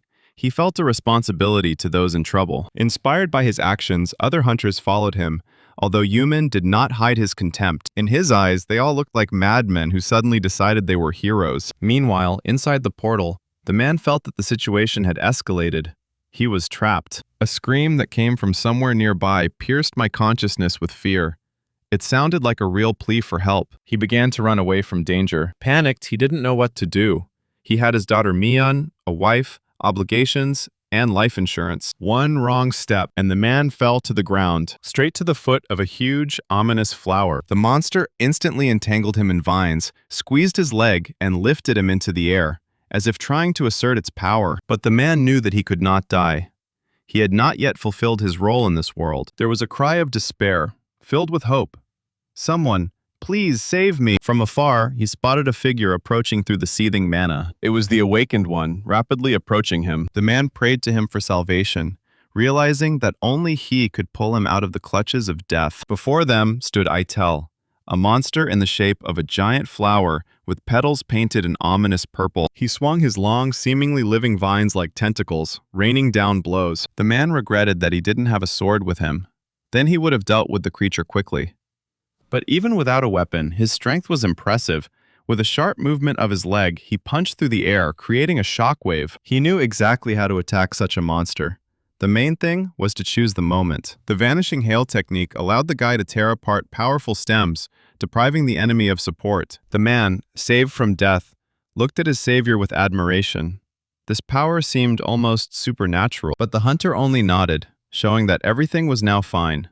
There was no longer a threat. The rescuer introduced himself as Soo-hyuk, a 6th ranker. The man sincerely thanked the guy for his help. And then, in the distance, the voices of other hunters were heard who had just approached. They were rushing to offer support. Hantemin quickly got his bearings and first asked if anyone was hurt. Seeing Itel dead, he couldn't believe that one man had dealt with such a threat alone. The guy briefly confirmed that the victims had been rescued and was now going to look for the rest. He asked the others to stay here and take care of the rescued man. Taemin shouted after him, noticing that the hunter didn't even have a weapon. He took off his sword and held it out. It was especially effective against Idol. The guy thanked him for his help, making sure that the weapon was strong and reliable. After that, he quickly climbed the trees, determining the direction of the next target. There was life in the air.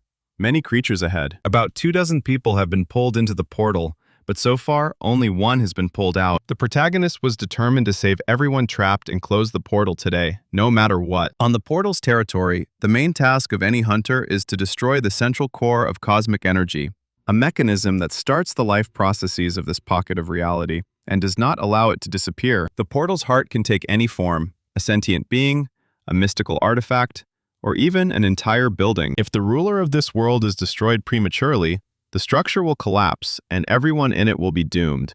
Therefore, the young hunter must first save the survivors and only then go into battle with the main monster. Fortunately, time was not yet lost.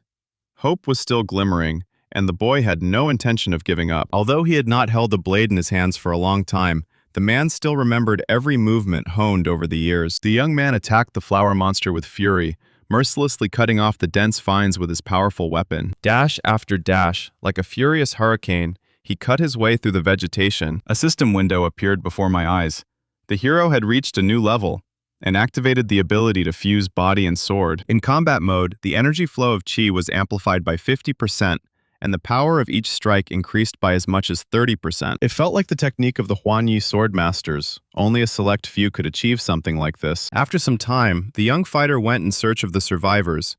He ordered his comrades to hold the line and wait for his return with the survivors. One of the hunters looked at him doubtfully, not understanding whether he needed help after so many victories over Itel. Fortunately, the portal's area was relatively small, giving everyone a chance to be saved. The man promised to bring everyone who remained alive, but he warned that if people were scattered, they would have to find additional rally points. Separation became necessary, and safe zones required precise coordination. The guy unfolded the map, and at that moment, Han Tae-min offered to send the coordinates via the system messenger. The main character was genuinely surprised by the bracelet's capabilities. After all, no one had really talked about its functions before, which raised many questions. The transmission was successful, and although Han Tae-min regretted not being able to participate in the battle, he understood that not every hunter was fit for battle, and that was okay. For the young swordsman, it was already important that his comrades were not afraid and decided to help. The guy suggested that they focus on finding and protecting the victims, and he himself rushed into battle again. The hunters' coordinated efforts bore fruit. The survivors were rescued quickly and without losses. Having introduced himself, the young man asked thoughtfully about the wounds and received words of gratitude and hope in response. After some time, Han Tae-min reported the good news. All 22 people were found and rescued. This news truly inspired the hunter because now he could focus solely on the battle. All that was left for him to do was destroy the source of power that fed this portal and erase it forever. After a while, he came out to the boss. The creature towered before him, its petals stretching upward, each 3 meters long. But there was no time to waste. Everything was moving towards the end. The blade whistled through the air and slammed into the monster's flesh, but the result was disastrous. The enemy withstood the blow. The fighter realized that the technique of an ordinary swordsman was powerless here. The bosses were much more powerful than the other creatures. The guy wasn't a fan of forbidden power, but he had no choice. Before him was the opportunity to use a high-class technique, powered not by the body, but by the will itself. A demonic sword technique capable of not just killing, but tearing the soul from the body. If the young man succeeds in fully unleashing this power, he will become almost invincible. But the danger lay in its dark nature, and it had to be handled with care. Now his only enemy was a flower demon named Itul. It was to him that the deadly blow of the demonic technique was addressed, a blow that pierces the mind and breaks the threads of life. He killed the main boss of this portal with this one blow. The system notified us again about a level increase. The hero's strength had increased. Inside, he fought against the pressure of a sinister will, but his spiritual fortitude did not allow the darkness to take hold of him completely. A new passive ability granted him immunity to powerful mental attacks. This gift amazed the fighter, because with such skill, the path to incredible opportunities opened. Now he had mastered the 5th-rank martial art to perfection, and having cleared the mind of darkness, he managed to single-handedly destroy this distorted world, earning the title of Destroyer. Meanwhile, outside, the comrades standing at the exit were beside themselves with anxiety. Every minute without him turned into an eternity. The protagonist conveyed the message that he was okay and soon came out, but one of the hunters was already beginning to prepare for the worst. Han Tae-min agreed. The delay was too long, which did not bode well. The main character, briefly thanked for the sword, proved to be a reliable and invaluable ally in battle. Han Tae-min admitted that he had invested all his savings into the weapon.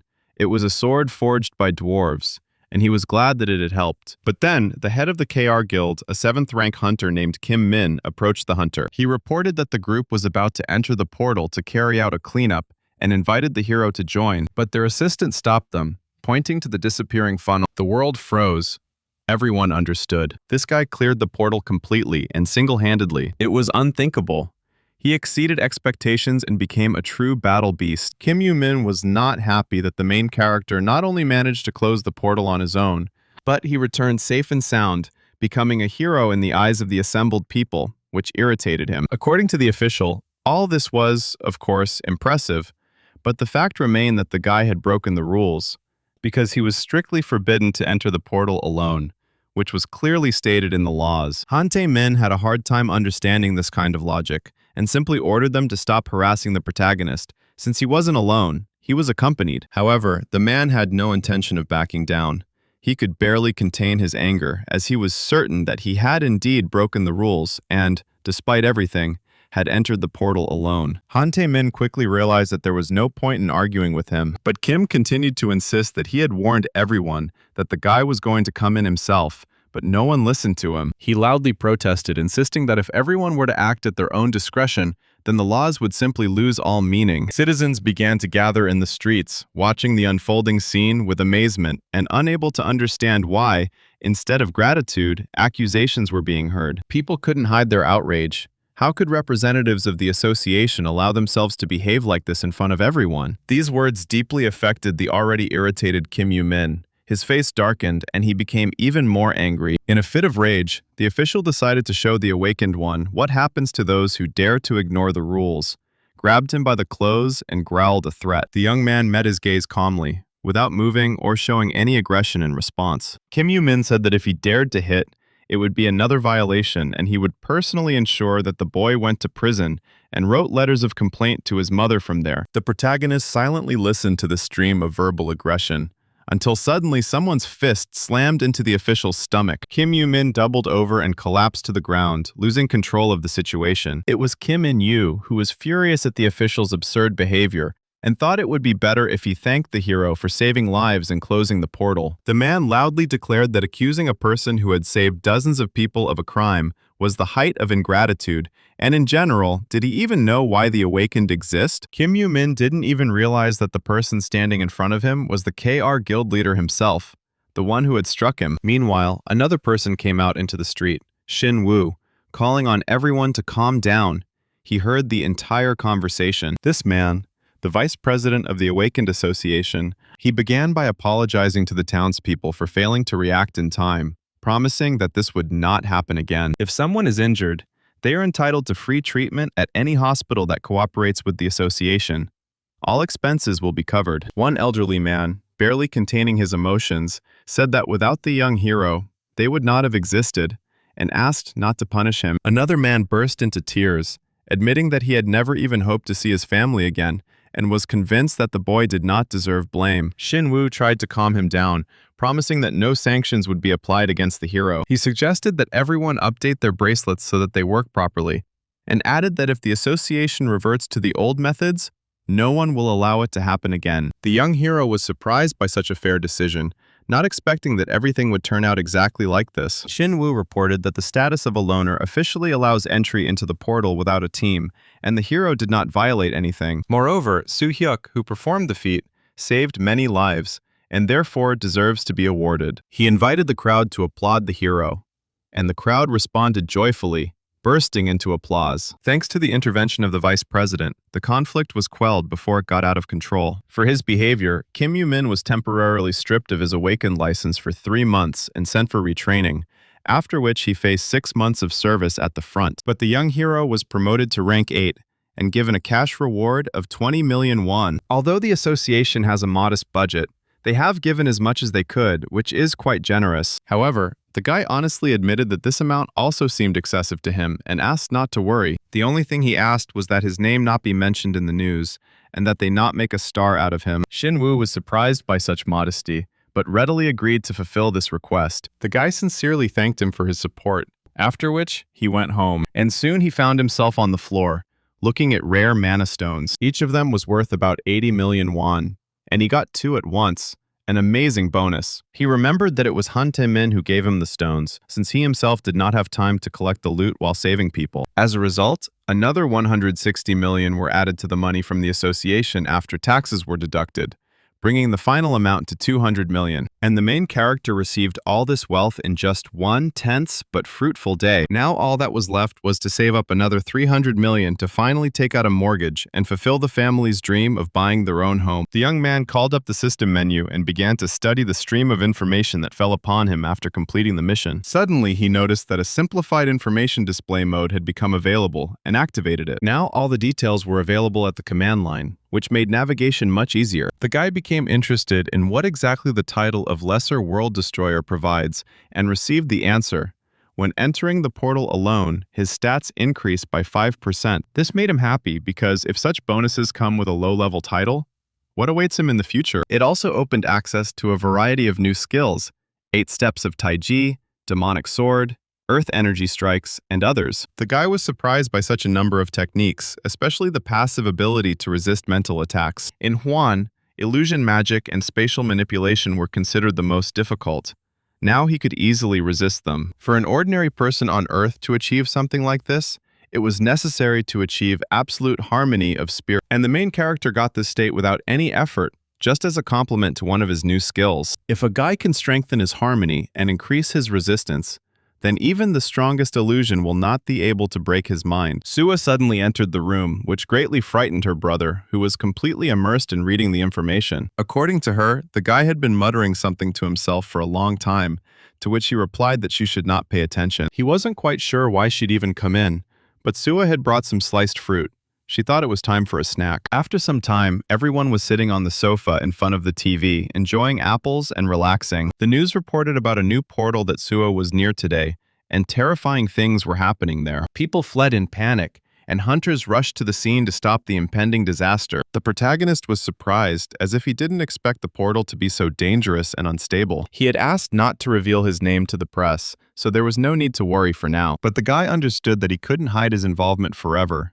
Sooner or later, the truth would come out. He instinctively touched the bracelet, and this immediately attracted his sister's attention. Perhaps it was time to tell everything, because hiding the truth from Sua was becoming increasingly difficult. But he understood that even if he confessed, she still wouldn't be thrilled about his participation in such events. The girl suddenly grabbed his hand and asked what he had, looking closely at the bracelet. Sua was shocked because she had long suspected something like this, and now, it seemed, everything was confirmed. She had a hard time comprehending that her brother was indeed the awakened one, the one who fought the portals. The main character recently ended up in a coma. It's so hard to believe that he's even capable of this now. The young man knew what he was getting into, which is why he decided to get involved in this story, despite any obstacles. Sua couldn't believe her eyes, because on his wrist there was already a silver bracelet, a symbol of the 6th rank or higher, and this despite the fact that the guy had only recently experienced awakening. The man, as if in passing, said that he would soon have a gold bracelet. However, Sua immediately asked not to tell her such nonsense, not to try to deceive her. Even though the guy was telling the pure truth, his gift was rare and his abilities were enormous. Sua continued to dismiss the thought until the news reported some startling information, from which it became clear that a certain gifted awakened one played a key role in the destruction of the portal at Sinchon Station. Although the association has so far refrained from making official comments, the top brass has already openly stated that this guy can follow in the footsteps of Baekmuhak himself, the legendary 8th rank warrior. With bated breath, Sua asked herself, what if it really is him? And if so, How strong is he? The presenter said with a serious expression that this young man became the first in the history of not only Korea, but also the entire world, to receive the 8th rank on the day of his awakening. It wasn't just his abilities.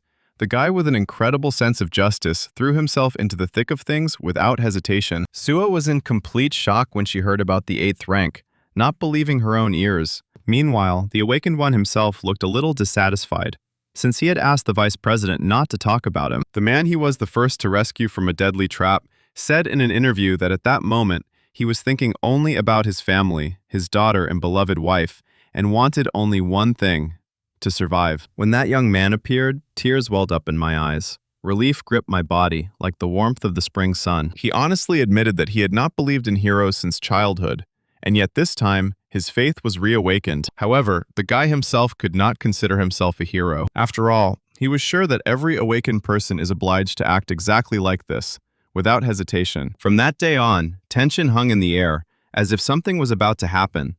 This world might not be lost after all. Everyone hoped that this guy would succeed because the news about the genius awakened flew around the entire globe. Shinwoo strictly followed the man's request and did not reveal his name, convincing even the survivors to remain silent. In response, the awakened one expressed gratitude to him, and Shinwoo remarked that he should simply enjoy the moment, because, despite the chaos and danger, he had accomplished an act worthy of legend. Shinwoo became a true fan of this nameless hero, and if he had less responsibilities, he would have founded a fan club without a second thought. When the man asked with a smile if he was the one writing all these enthusiastic comments, Shinwoo answered mysteriously, as if hinting that his identity was shrouded in mystery. Discussing all this with Sua, the guy didn't object.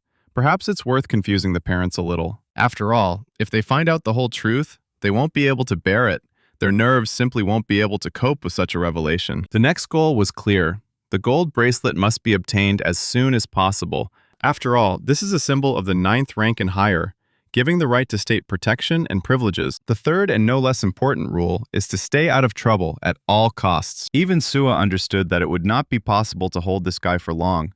But if he really listened to her words, then it really matters to him. Nevertheless, the young man understood that if everything continued in the same spirit, sooner or later, those around him would begin to recognize him, and it would no longer be possible to hide. The decision came quickly. He decided to buy a mask. It may sound stupid, but it's better to look ridiculous than to become a victim of someone else's attention. Meanwhile, the internet was in complete disarray. Users were making theories, suspecting conspiracies, but for the man, it became something habitual, like breathing, which simply happens by itself. In the country of Huang, rumors always swirled behind him, like the ever-blowing winds. In just 1 month, the guy single-handedly cleared 20 portals, an achievement worthy of legend. Although the press didn't say a word about it, people couldn't help but notice the mysterious masked man silently leaving the portals, and the public began to ask questions, because this nameless hero was no longer a myth. He had become a reality, stepping out of the shadows. All eyes turned to him. Who is he, this mysterious protector? Meanwhile, within the walls of the Baekdusan Guild, the guy couldn't find a place for himself. His thoughts were heavy, like stones that pressed on his head, giving him neither peace nor rest. Im Sa-yul, with a hint of irritation, advised him to stop constantly pressing the buttons on his phone. The young man did not understand what they wanted from him, because for him, inaction was real torture. Worse than pain. Im Sa-yul couldn't even imagine that the future leader of the strongest guild in all of Korea stood before him. He noted that if the guy was so impatient, perhaps it was time to think about a meeting.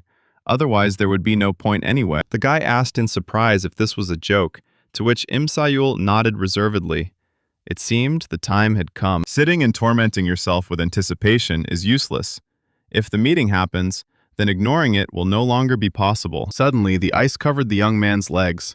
Im Sa-yul's behavior made him angry, because no one warned us not to act so hastily. There were calls and messages, but no answer, which made it clear the guy had no interest in the guild. The young man was seething with anger. Were they really just going to watch the nameless one slip through their hands, like sand seeping through their fingers? The name Bak Muhak sounded like a mockery. He manipulated the situation as he saw fit. The guy in the formal suit was sure that the nameless one was the very hero everyone was looking for. But even if this were not the case, the significance of this fact would not be diminished in the least. Soo-hyuk's potential was similar to what the nameless one had shown, which meant only one thing: events would inevitably lead them to a collision. During training, Im Sayul noticed that the guy was too susceptible to the influence of other people's opinions, and this fit well with his character. This man could have made a contract with anyone. He was not subordinate to anyone. He was free. Trying to put pressure on him is a mistake worthy only of inexperienced amateurs, but there was one, Shahar Halafariat. The boy was surprised. Why her? Why did her name come up? Im Sayul calmly explained that she was his mentor. Although the woman herself denied it, there was definitely a special connection between them, and their friendship was as strong as steel. The guy understood perfectly well that his charisma might not be enough, because she was not just a person, but something much greater than one could imagine. Im Sayul knew that it was impossible to sway or persuade her because she was the mentor of not only this man, but also other outstanding awakened ones. He handed over recordings of calls in which the hero's voice was heard, those who were actually in contact with him and communicated regularly. The guy studied the list and, without hesitation, noticed that the company's offer had already been sent to Eon. Im Sayul was well aware that, besides his family, she was the only thing that truly mattered to him. Maybe it was worth talking to her.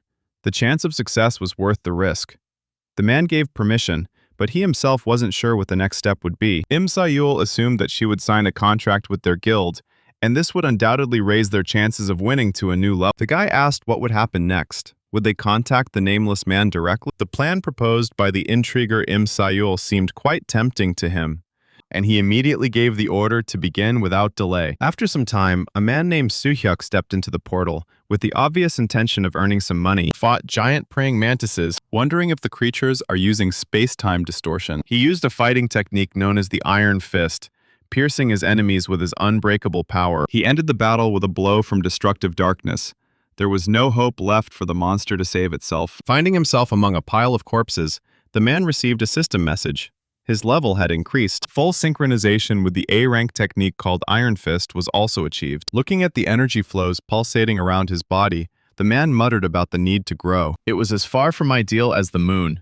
The path was difficult and thorny. Suhyuk extracted the mana stone from the body of the defeated mantis using a dagger. A smile crossed his face. The day was clearly turning out well. The monsters, despite their size, were of no use. The only valuable parts were their front paws, which he took. I thought of craftsmen who were willing to pay 10 million won for a single pair. Such clients were valuable. He packed the trophies into 2 bags. The preliminary estimate was at least 50 million. A strange object hovered over the battlefield, emitting dangerous energy radiation. Apparently, this was the epicenter of the portal's cosmic power, a threat that needed to be eliminated. Without saying goodbye, the guy threw the dagger right at the target. The center burst into flames and crumbled into dust. He threw the bags into the ATV and took the driver's seat without wasting any time. The guy just drove away from there as if he was in the movie Fast and Furious. He left behind a destroyed portal, where soldiers were on duty at the entrance. Their reaction was not surprising. Once again, Nameless carried out the purge alone. For them, he had long since become more than just a man, an embodied storm that had broken through into this world. While driving the ATV, the man reflected that the new purchase had justified itself. Now it was possible to haul tons of loot without fear of overload. Equipment is half the battle for a solo operator. The dwarven build of the vehicle inspired confidence. A sturdy frame, a powerful engine, and an enchantment for load capacity. Even if the price of 800 million seemed insane, with each raid, it paid for itself more and more. Upon arriving at the required building, I heard Ocean Woo's voice on the phone.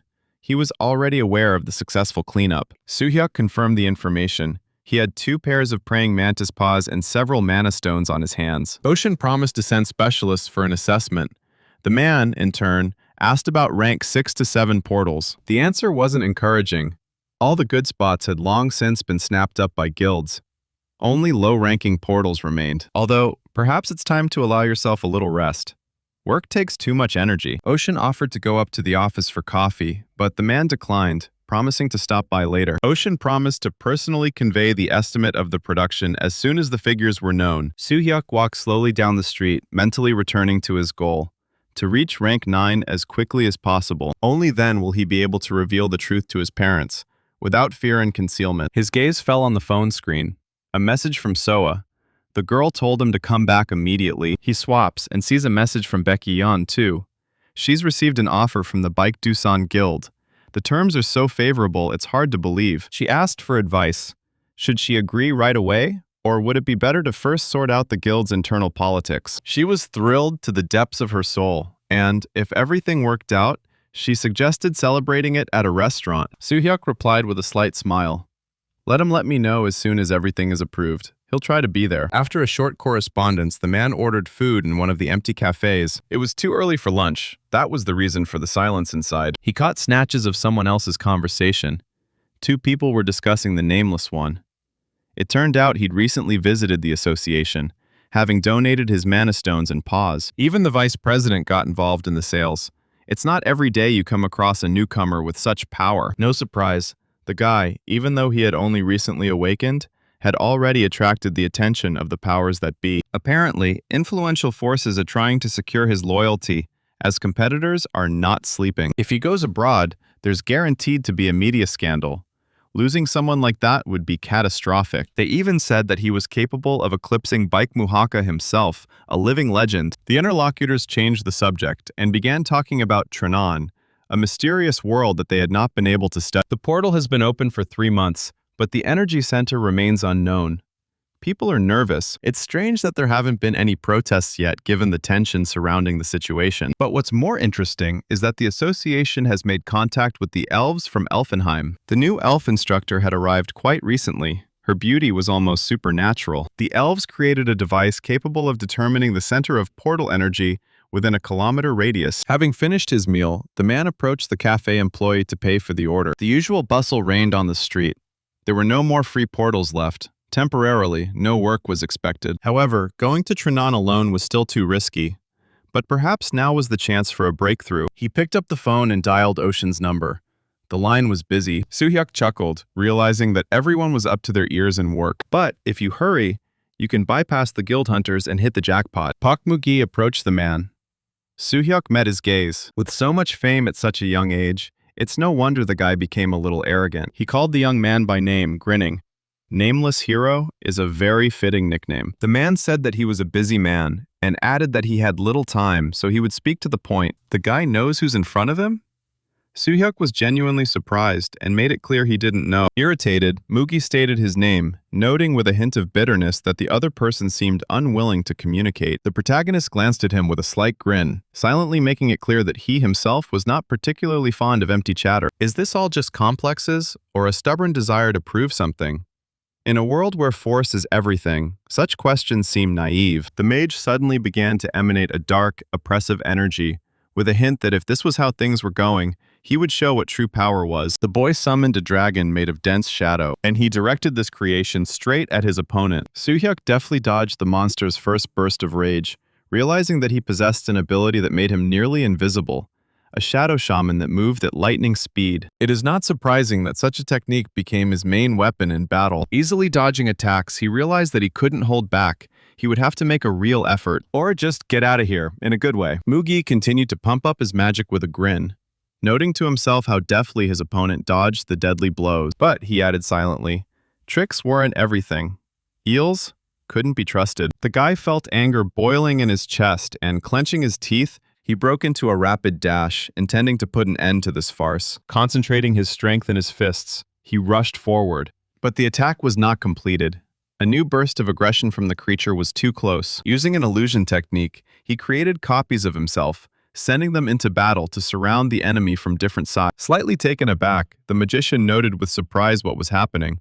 He clearly had not expected this. He cast fiery spells, radiating passion. It looks like things are starting to take on the flavor of a real fight. The protagonist assessed the moment and realized that now, while the enemy was distracted by the deceptions, the time had come for a decisive attack. But Mugi quickly got his bearings and, changing the direction of the flame, managed to notice the real enemy. The guy noted to himself that even if the fire was magical, it was still fire, and therefore had a weakness. With a movement of his foot, he caused a deadly impulse, a deadly wind that can disperse even an enchanted flame. Visibly alarmed, the magician caught himself thinking that this newcomer had awakened only a couple of months ago and was already doing something like this. The guy assumed a fighting stance, and his entire figure was filled with a powerful aura, foreshadowing the release of a secret martial arts technique. He unleashed the Divine Fist of 100 Steps, a legendary move that carried an air elemental strike. Mugi miraculously stayed on his feet, but when I opened my eyes,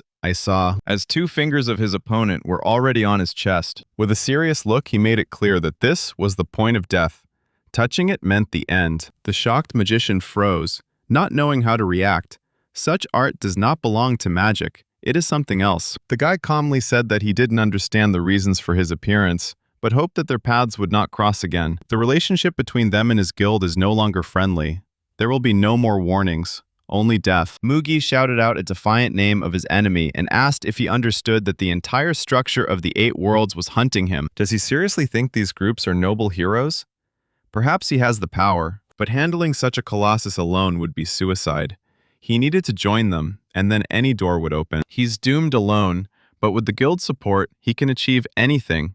They're waiting for this bastard. A short time later, Soo-hyuk staggered into the dark courtyard, coughing heavily as drops of blood dripped onto the stones beneath his feet. It felt as if an unknown force was bursting out from within, squeezing out all living things. Most likely, he went too far in the final phase of the battle, and now he urgently needs to implement the next stage of the plan. After all, just before him stood one of the 5 awakened of the 12th rank of Korea, and a fight with such a fighter is not in vain. If the fight had dragged on, he would not have seen victory. But he had no regrets. The main thing was that he managed to inflict damage on the overconfident upstart. Moreover, the 8 worlds are now hunting for his head, which means it's time to prepare for a serious confrontation. Unlike Mugi, they will be much harder to stop. You need to do everything to have a chance in this fight. In parallel with these events, at the airport, Vladimir Andreev appeared accompanied by security guards. Baekchumun hurried to meet him and addressed him with respect, calling him sir. The people around looked on in amazement. Someone in the crowd whispered that this man looked like an actor. No one knew exactly who he was, but his face clearly seemed vaguely familiar to many. Chumoon regretfully apologized for the crowd, explaining that if he had known in advance, he could have warned. Vladimir reacted sullenly, noting that he didn't have time for the ceremony. He himself hadn't expected that everything would have to be done in a hurry. They drive to the car together, and on the road, the man asked who was hiding behind the guise of the Nameless One. Chumoon turned to him and told him that, several months ago, the boy had come out of a coma in which he had been for a long time. He was registered as a casualty of the portal incident, but after awakening, he began to rapidly rise in level. Vladimir asked him about his age, and, having learned the number, he thoughtfully said that this was precisely why he had come here. The upcoming battle promised to be truly exciting. When will Bak Muhak appear? Chumoon mentioned that he heard that we shouldn't expect this guy before next spring, so we'll have to be patient. Vladimir let out an irritated breath, showing impatience, and noted with a grin that he had apparently decided to disappear from sight again for a whole year. A true training maniac, no doubt, he's still the same. The driver glanced in the mirror, and he looked into the reflection, realizing that before him sat the Prince of the Blood himself, the legendary Lord of the Night, the Russian Star of Hunters, one of the most powerful representatives of the 8 worlds, and therefore there was no point in being surprised by his arrogance. Vladimir caught the young man's gaze, and, without hiding his irony, he asked whether his tone towards the gentleman had upset him. Chumoon turned around and noticed that the driver was too young to get involved in conversations of this level. The man narrowed his eyes mockingly, and added that, whatever one might say, he was right. That stubborn fellow had fled to the mountains, and now he had to fly here. Was the guy really against? The driver shook his head reservedly, and Vladimir, with a lazy grin, patted him on the shoulder, adding that it wouldn't hurt for him to relax a little. His face had become completely stony. Chumoon sensed that the situation was starting to escalate, and hastened to declare that he would deal with this impudent youth himself later. Vladimir reminded them that he'd known Bek Muhak since the time he'd run under the table, barely reaching the seat. School was out of the question back then, and now some puppy of this former baby dares to contradict him? The driver frowned and sharply demanded that the man not dare insult his master. Magic began to slowly flow from Vladimir as he asked if that really sounded like an insult. The flow of energy reached the young man, and he immediately felt his body being paralyzed. He was completely immobilized. A little more and he would have simply disappeared. The body trembled with uncontrollable fear, and Chumoon, noticing the change, asked what had happened. The driver stared ahead, unsure whether he'd really just stood at the very edge of the road, or was it just a trick of the senses? Chumoon asked in a reserved tone whether there would be any objections if they made a short stop. Vladimir agreed with a lazy grin, noting that just look at this guy. He's as pale as chalk, still alive, which means the day isn't as bad as it could have been. The next morning, Soo-hyuk woke up in bed and immediately felt the painful echoes of yesterday's battle. His insides still seem to be burning from within. It seems he's really gone too far. If he keeps jumping through portals and getting into fights at the same pace, this gnawing pain will drive you crazy. You need to stop and recover. His mother entered the room, and she noticed, with surprise, that he spent the night at home again. This hadn't happened for a long time, and now it suddenly coincided with her day off. Then my father came up and suggested a family outing. Since everyone was free, why not spend the day together? Sua ran up to them with a joyful squeal, beaming with happiness, and joined in the proposal. The guy turned his gaze to his loved ones and asked if everyone really had a day off today. They nodded in response, and he made a half-joking remark. You could have informed us in advance. Then he would not have planned any other things for this morning. The father, smiling, noted ironically that he didn't even have a job. What other plans could he have? Soo-hyuk chuckled and replied that even the unemployed had their own things to do, albeit unofficial ones. The father continued, with a thoughtful look, that the boy returns home late every day and constantly talks about training. Is he hiding something? Soo-hyuk shook his head, but the mother gently slapped her husband on the shoulder, noting that you don't need to know everything, even if you're a parent. Let the guy have his own secrets too. She winked slyly at her son and asked if she had understood everything correctly. Her father nodded and admitted he was simply worried, especially now that she was feeling better for the first time in a long time and was eager to get out into the fresh air. He suggested taking a walk along the Hangang, maybe then going to a movie and ending the day in a cozy restaurant. Sua enthusiastically supported the idea.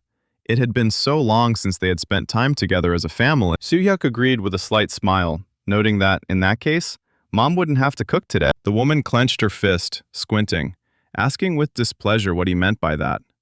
Did he think her cooking wasn't up to par? The young man hastened to justify himself, adding that he was simply glad to have the opportunity to relieve her of the routine. Mother immediately cheered up, and Sua suggested that they at least take something to eat with them if they were going to the park anyway. As soon as the words left her lips, everyone simultaneously looked at their father, and the guy involuntarily admitted that he really was the best cook. The father, pleased with the attention, he said with a grin that he would now show what he was worth. For now they can watch TV, and he will get busy in the kitchen. The man started cooking, and Sua asked with admiration who taught him to handle food so well. After a short period of cooking, the father proudly placed the dish on the table and loudly announced, "Everything is ready. Today, they will have omu rice for breakfast." Soo-hyuk got a big portion, and the guy asked himself in surprise, was it too much? My father explained that if I trained all night, then I needed to eat conscientiously. They began to eat, and the mother gently said that work is something that can be acquired, but her son's health is a real happiness for her. Everyone started praising the food,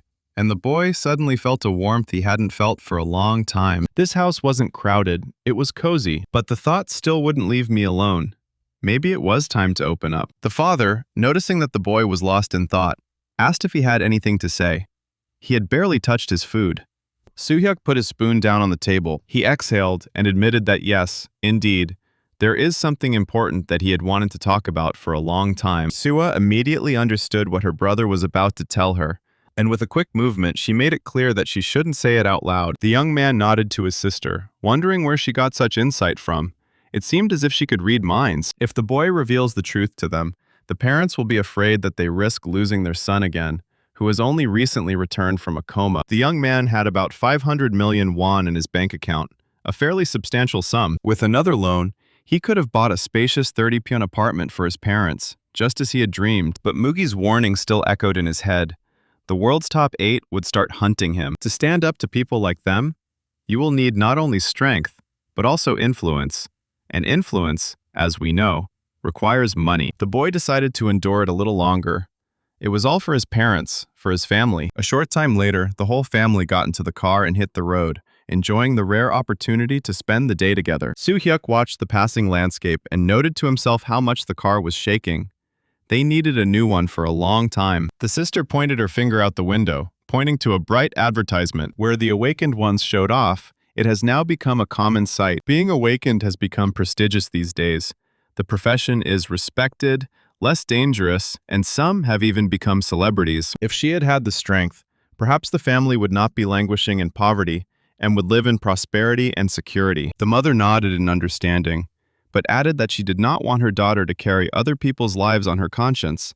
There were more important things. The guy realized that all this applied to him. Suo remarked with a sly smile that a mother's daughter's beauty was also an important indicator of happiness, wasn't it? The man blushed and asked with slight embarrassment what was happening to the girl today, as if she had been replaced. When they arrived at the park, the family had a small picnic, enjoying simple pleasures. Soo-hyuk looked into the faces of his family and understood that it was moments like these that were real life, not vanity and pain. It had been a long time since they had been able to get together as a family. Work, business, illness, everything interfered with these moments. The wasted years fueled the young man's resolve. He would do everything he could to make them happy. After the movie, they went to a restaurant, and the mother looked at the sign with doubt. The establishment was not cheap. The guy, without losing his good nature, said that since his sister had bought the tickets, dinner was his concern. The woman was surprised, not believing that her son could manage money so freely since he had recently been unemployed. The protagonist, with a confident smile, explained that everything was under control. He would definitely find a decent job soon. The father asked with slight anxiety whether there was any need to hurry at all, since the body had only just recovered from a deep coma. Soo-hyuk assured him that he felt better than before.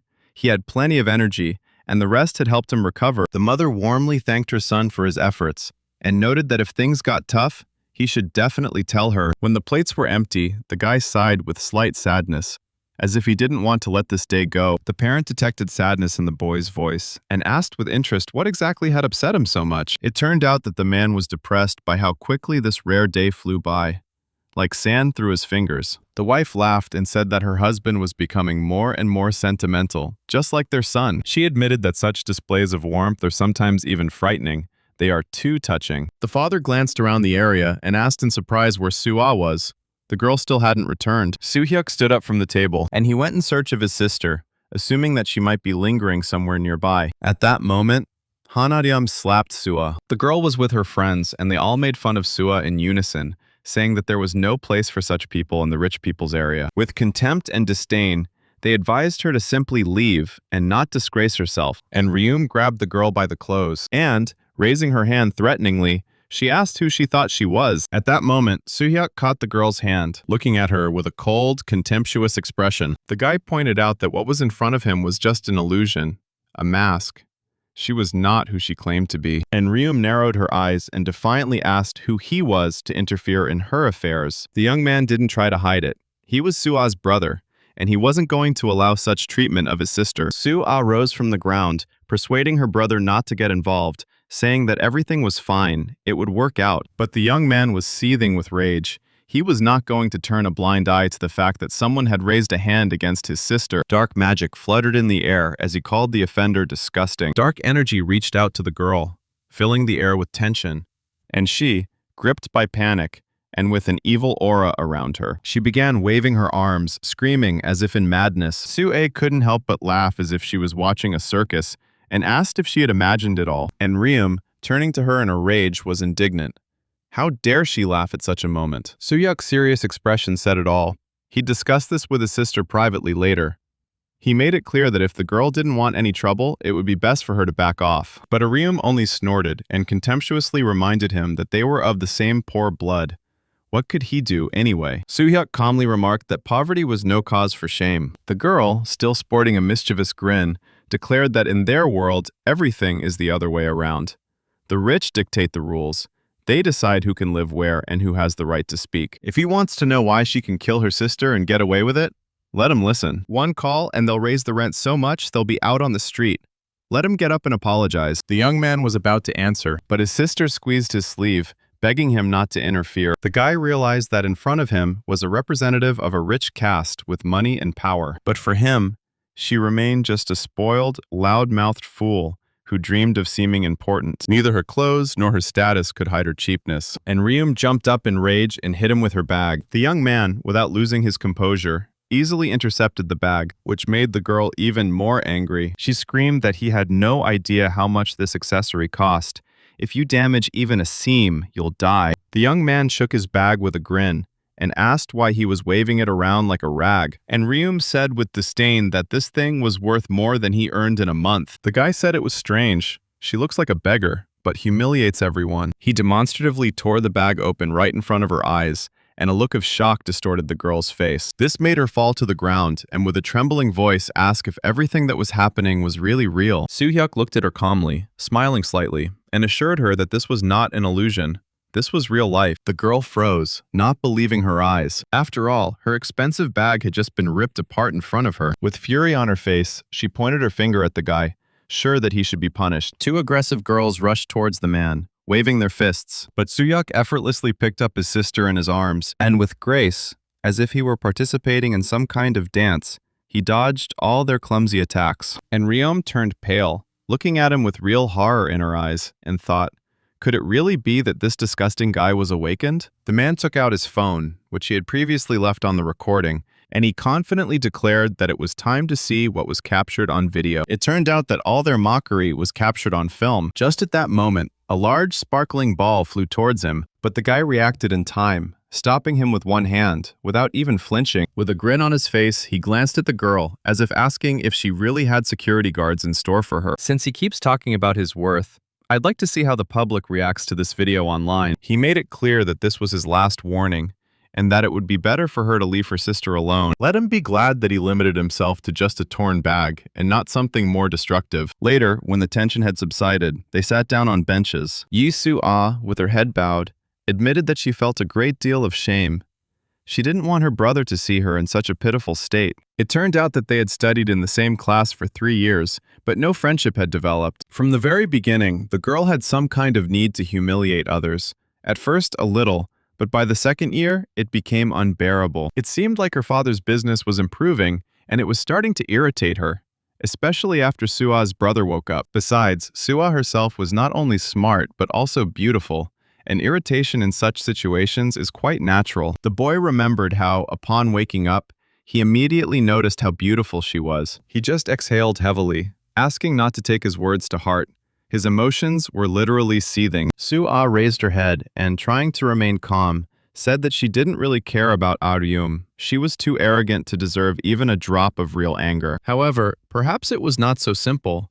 There was more than just envy in her gaze. When exchange students came to the school, one young man became interested in Soo-ah and later confessed his feelings to her. But a week before that, it was Aryum who decided to confess to him and was refused. Soo-ah, despite the guy's feelings, rejected him.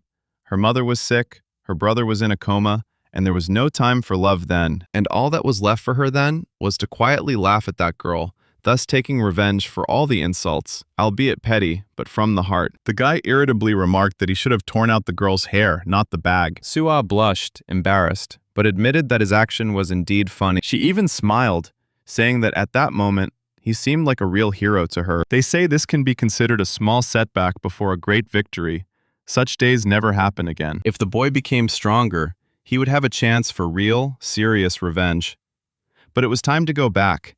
His parents were probably already starting to worry. They headed back, and Soo-hyuk said that he would walk his sister home, and he himself will stop by the store on the way. As the man was already walking along the sidewalk, suddenly, Aryum appeared in front of him again, accompanied by 2 bodyguards. The guy chuckled slightly. He didn't expect to run into her so soon. The girl irritably extended her hand, demanding that the phone be returned to her, promising that in that case, she would forget about the incident with the bag. The guy couldn't help but grin, looking at her with slight contempt.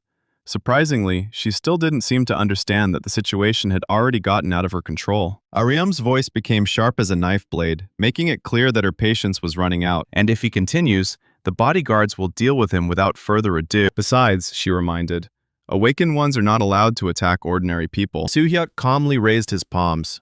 He had not broken any rules. The man admitted that he used force, but only against an object, without touching any people. While his sister was indeed hit, the anger on Aryum's face became even brighter, and she moved on to open threats. She pointed her finger in his direction, demanding that they take the phone away from him, even if they had to beat him. 2 men rushed towards him, but the guy instantly dodged and reminded, if he was attacked first, he has the right to self-defense. Without wasting any time, he delivered a powerful blow to the knee of one of his opponents, and he, unable to bear the pain, screamed so loudly that it could be heard throughout the area. The man didn't stop. He ran on. At the same time, he noted that the technique of acupuncture is an excellent means for temporary paralysis. He quickly jabbed his fingers into the second opponent's vulnerable spots, and he immediately began to choke, and blood began to flow from his throat. The remaining guard, a man named Kim Man-soo, did not intervene immediately. He only said that he had long wanted to try out his black marble. Soo-hyuk smiled, seeing that he had made an impression. Man-soo asked with a hint of anger, "Doesn't he know who he is? After all, he's this girl's personal guard." The guy chuckled again. "So what? Does that mean anything? Or is it just another stupid nickname?" The man wondered. Maybe this was really someone who didn't follow rumors. After all, he himself almost became vice president of the deportation device company. The aura he began to emanate spoke of serious intentions. After all, only luck had saved the guy from the ball. And it seemed he had become too arrogant. The guy made it clear in advance that if he didn't back down, he would face not just an injury, but something much more serious. The man threw the ball with all his might, putting all his anger and determination into the throw.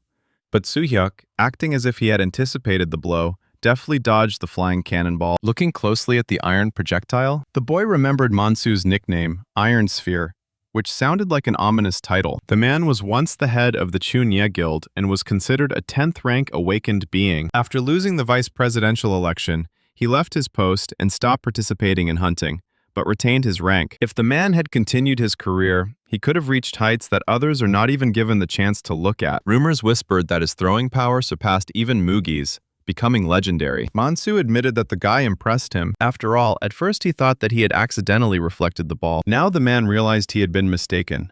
Standing before him was none other than Soo-hyuk. He put away his fears, saying that he did not desire enmity and would prefer not to interfere with the path of this young man. The girl raised her eyebrows with an irritated look and shouted at him to ask if he had lost his mind. Her tone sounded like an accusation of betrayal. Who gave a man the right to decide when everything should end? But Mansu firmly refused to follow her orders. He had neither the desire nor the need to enter into conflict with the one standing in front of him. Although their meeting was not the most cordial, the man nevertheless admitted that he had long wanted to meet this guy again, even if not under such circumstances. The man expressed hope that everything would go smoothly at their next meeting. However, Soo-hyuk only chuckled.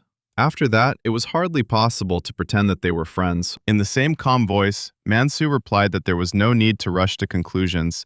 Perhaps he had an offer that was hard to refuse. But the guy immediately refused and asked, hadn't he heard that he refused everyone? Mansu chuckled in response and confirmed. He had heard this too often not to believe it. The man reminded him that the guy had apparently fought with someone from the Emoji Guild, hadn't he? Before leaving, he added that one shouldn't underestimate him. He has his own sources. At first, it seemed like he was looking at an ordinary newbie, but it turned out that he had stumbled upon a real big fish, albeit one without a name. He called the young man a friend, promising that their paths would cross again. The girl was at a loss, not understanding what to do next. The only thing that came to her mind was to run away, but Soo-hyuk instantly stood in her way like a wall. The question hung in the air. Where was she going? If the guy had wanted to kill her, it would have been over long ago. The girl's eyes showed horror. She froze in place, and the next moment the young man, with a precise movement, hit her in the throat. As a result, Arim fell to her knees, realizing that she could not make a sound. With a slight grin, the guy explained that he had blocked the voice points, and now the girl can only silently beg for mercy. He could easily hurt her, maim her, or break something without thinking. But he didn't do this. He left the right to punish to Sua. Trembling on her knees, Rim felt an unbearable tension. And the guy, emitting an incredible aura, firmly ordered her to stay and wait. Very soon she will understand that her whole life, all her beliefs and pride, are just rot and ashes. The young man turned around and left the place, leaving the girl and the bodyguard in a silent stupor. After some time, National Assembly member Han Ki-jae asked one of the security guards with annoyance, was it really that he couldn't get the video? The guard remained silent. And the deputy, with anger in his voice, declared that he should have drowned himself rather than return with such a result. After all, the task was ridiculously simple. Where is Mansu now? The response was that he had resigned from his position. Shisu slammed his fist on the table in anger. How dare he act like he was above him? When he, Chi, takes the presidential chair, the first thing he will do is gather all the awakened ones. What did that guy even say? The guard replied that he had heard the girl talking to him, but was too far away to make out the words. Chi, in irritation, ordered to call Arim, to which the guard noted that she refused to talk to him. At this moment, Mansu himself got in touch. The deputy raised his eyebrows in surprise. Had he really given up? He reminded him that he had given him a simple task, but it turned out that this task was beyond his abilities. They should have found out who they were dealing with first. No amount of money was worth the trouble. The deputy expressed doubts. Could beating up some newcomer really be so dangerous? Mansu replied that sometimes a newcomer is more dangerous than an old wolf, especially if it is someone like this young man. Gija expressed bewilderment, saying that he didn't expect such weak words from him. Let him tell him directly what happened. Mansu replied that he was only calling to warn everyone. If he didn't care, he wouldn't have bothered. The guy turned out to be that nameless one. Now everything should be clear. It's best not to try to stand in his way. It's better to pretend this meeting never happened. With these words, Mansu ended the conversation. Aguja, overcome with rage, threw the phone on the floor. A scream full of anger broke the silence. How dare he? How dare this boy threaten a member of the National Assembly? The next day, Oceanwoo dialed Suyuk's number and said that he apologized for the long silence. He was just busy. I asked him how he was doing. He said he was having some difficulties, but he was coping. Ocean noted that he had heard about the fight with Mugi. He didn't expect him to be so brave. He apologized for finding out about it too late and asked if the young man had been hurt. Soo-hyuk retorted, if he had been hurt, would he have been able to talk to him on the phone now? Ocean poured himself some coffee and let out a sigh of relief. This was good. He was worried because he had an important matter and didn't know if the guy could help. The conversation was about the world of Tranon. Soo-hyuk confirmed that he was familiar with it. Then he must be aware that the association is planning to close the portal at any cost. The largest guilds have already begun issuing permits to hunters to obtain magical weapons. Officially, everything starts in a month, but in reality, it will take 2 weeks at most. Now more than ever, Korea needs a hero. A nameless hero. It sounds like a symbol. Doesn't the guy want to become that hero? Soo-hyuk, having thought it over with composure, he made it clear that he would try. The guy's thoughts returned to his past, realizing that he was in no way fit to play the role of a hero. The man felt no love for people and never sought to do justice. Despite this, those around him endowed him with the title of hero. The title seemed alien and out of place, like a dress uniform that was not tailored to his measurements. And yet, for the sake of peace in his homeland, for the protection of his loved ones, he was ready to play the role assigned to him. There were only 15 days left before the opening of the interworld portal, Tranon, and there was almost no time to strengthen it. The foundations of martial arts have always been built on 3 pillars: body, ability, and a clear mind. Since his body had already reached the highest level of mastery and his powers were under control, there was only one peak left. The next frontier was mastering the mind, mastering the energy that raged within, Qi, the most stubborn of all the elements. To reach the rank of a bodhisattva, he needed to accumulate a volume of Qi equal to 60 years of labor. The usual paths would have required 5 years of grueling practice before he could reach such a level. But time was not an ally, and the only hope was the great Shaolin potion, powerful and rare. The man reached a building called Cosmo Sales, and I was surprised to realize how long it had been since I had been in these places. Here they traded not only earthly ingredients and artifacts, but also trophies from other worlds. On the home planet, such potions had almost disappeared, but in this place, filled with goods from other dimensions, the chance was higher. Mana potions were especially valuable. They could instantly restore internal energy reserves. One potion was so highly prized that it was considered equivalent to 30 years of Qi accumulation, almost a miracle. When he looked at the shop windows, his eyes stopped on the first floor. Luxury was concentrated there. It was here, many years ago, that he acquired an all-terrain vehicle created by the hands of gnomes. Not a thing for the poor. Having climbed up to the 3rd floor, the guy immediately found himself in the center of attention of many traders. He glanced around the crowd. The atmosphere was reminiscent of a noisy oriental market, where everyone wanted to sell something. But amidst all this fuss, there was only one thing to find: the treasured potion. A figure near the wall caught his attention. A cat girl hidden by an invisibility spell. The man's cheeks flushed. Before him stood a representative of the Beastmen, a rarity in these parts. To others she remained invisible, but he clearly felt her presence, like a slight ripple in the air. Coming closer, the guy noticed that she was using magic to hide from the eyes of others. With a slight smile, the girl noted that he turned out to be quite observant, since he managed to notice her in the crowd. Soo-hyuk made it clear without further ado that he possessed the corresponding abilities. He saw her through magic. The beast woman gestured for him to enter the shop, where he found exactly what he was looking for. The guy was surprised. How did she guess the purpose of his visit if he hadn't said a word yet? The girl took out a bottle of potion from behind the counter and offered it to the man, hinting that it was just what he needed. He nodded mechanically, still not believing in such quick success. his facial expression betraying confusion. The cat girl asked with a sly smile what exactly surprised him so much. After all, she was the best shaman in her tribe. She proudly stated that her psychic abilities were among the strongest among her people. The man asked how much such a rare and powerful artifact cost. The beast woman raised the corners of her lips and replied that the price was 300 million won, a considerable sum. His insides sank. Such a high price seemed like outright robbery. The girl noticed his reaction but only winked, saying that this potion was of the highest class, brewed by her personally. She insisted that its effectiveness was beyond doubt, as the creation process was incredibly complex. And now she only has one bottle left in her possession. Everything else has been distributed among customers. The guy suddenly began to wonder, could she really read minds? The beast woman shook her head, but noted that she had a good sense of people's desires and aspirations. She felt that in front of her stood not an ordinary client, but a person with a much higher status. Soo-hyuk wondered warily, could she even see through his previous lives? Of all the creatures he knew, only the ancient monk from Black Mountain was capable of this. He exhaled heavily and, waving his hand, decided to believe. After all, he had nothing to lose. The girl giggled softly, noticing how his voice was trembling, as if he was nervous. The man became embarrassed, trying to explain that his anxiety was not caused by the purchase, but by another question. He plucked up his courage and asked if he could touch her fur, as it seemed very soft. The beast woman was taken aback by such a strange request, and looked at him with an expression of slight disgust. Looking at him sternly, she asked if he was one of those who loved exotic things. The man quickly began to justify himself.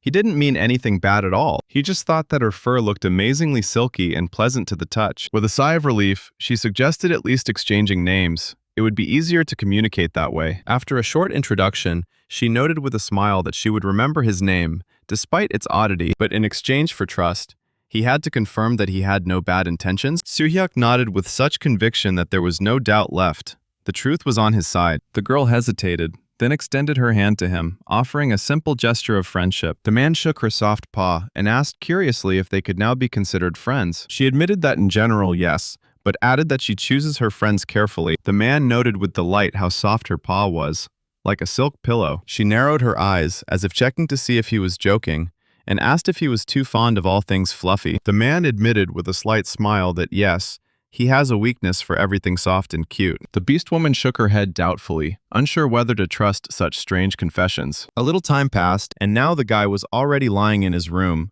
remembering everything with a kind smile. He was amazed. These creatures, the beast men, were truly something special and almost fabulous. He knew he wouldn't forget her appearance or the touch of her soft fur. In the future, when he bought an apartment, he would definitely get a cat. Soo-ae, accidentally hearing him muttering out loud about cats, couldn't believe her ears and asked where he was and what he was doing. The guy took out the potion he had purchased earlier, thoughtfully noting that such artifacts are usually used by magicians and shamans in particularly critical moments. The power of these potions lay in the instant restoration of magical energy, which could be decisive both in battle and in a healing ritual. Just one bottle for that amount is an unthinkable price. But no other artifact amplifies qi so quickly and powerfully. The man downed the potion in one gulp, hoping that its properties would live up to his expectations. When he directed the energy through his body, it became clear that what he was holding in his hands was not a fake, but the genuine elixir. No sign of cheap substitutes, just pure power that demands complete absorption without a trace. The system displayed a message that the 5th rank technique, Art of Unification of Heaven and Earth, had been upgraded to 4th rank. From this moment on, the path of development opened up even wider. The purification of the body was completed. The energy within it doubled. By completely cleansing the body, the Unity technique reveals hidden potential, accelerating recovery significantly. The process of bone tissue renewal is activated. The first of 2 stages has begun. The guy grinned, realizing that he only needed 3 years of chi energy to accumulate to reach the rank of Bodhisattva. It was this system message that quickly caught the man's attention.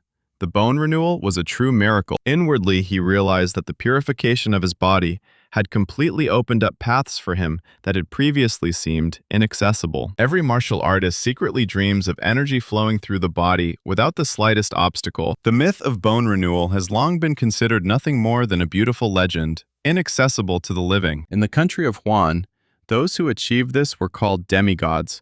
He was never able to get close to them in his past life. The man was interested in what else was needed to fully complete such a rare process, and then a system window opened before him, filled with new conditions. After reading the text, he realized that all parameters, strength, endurance, and agility, must exceed 200. To reach such heights, it was necessary to reach at least level 180, not an easy task.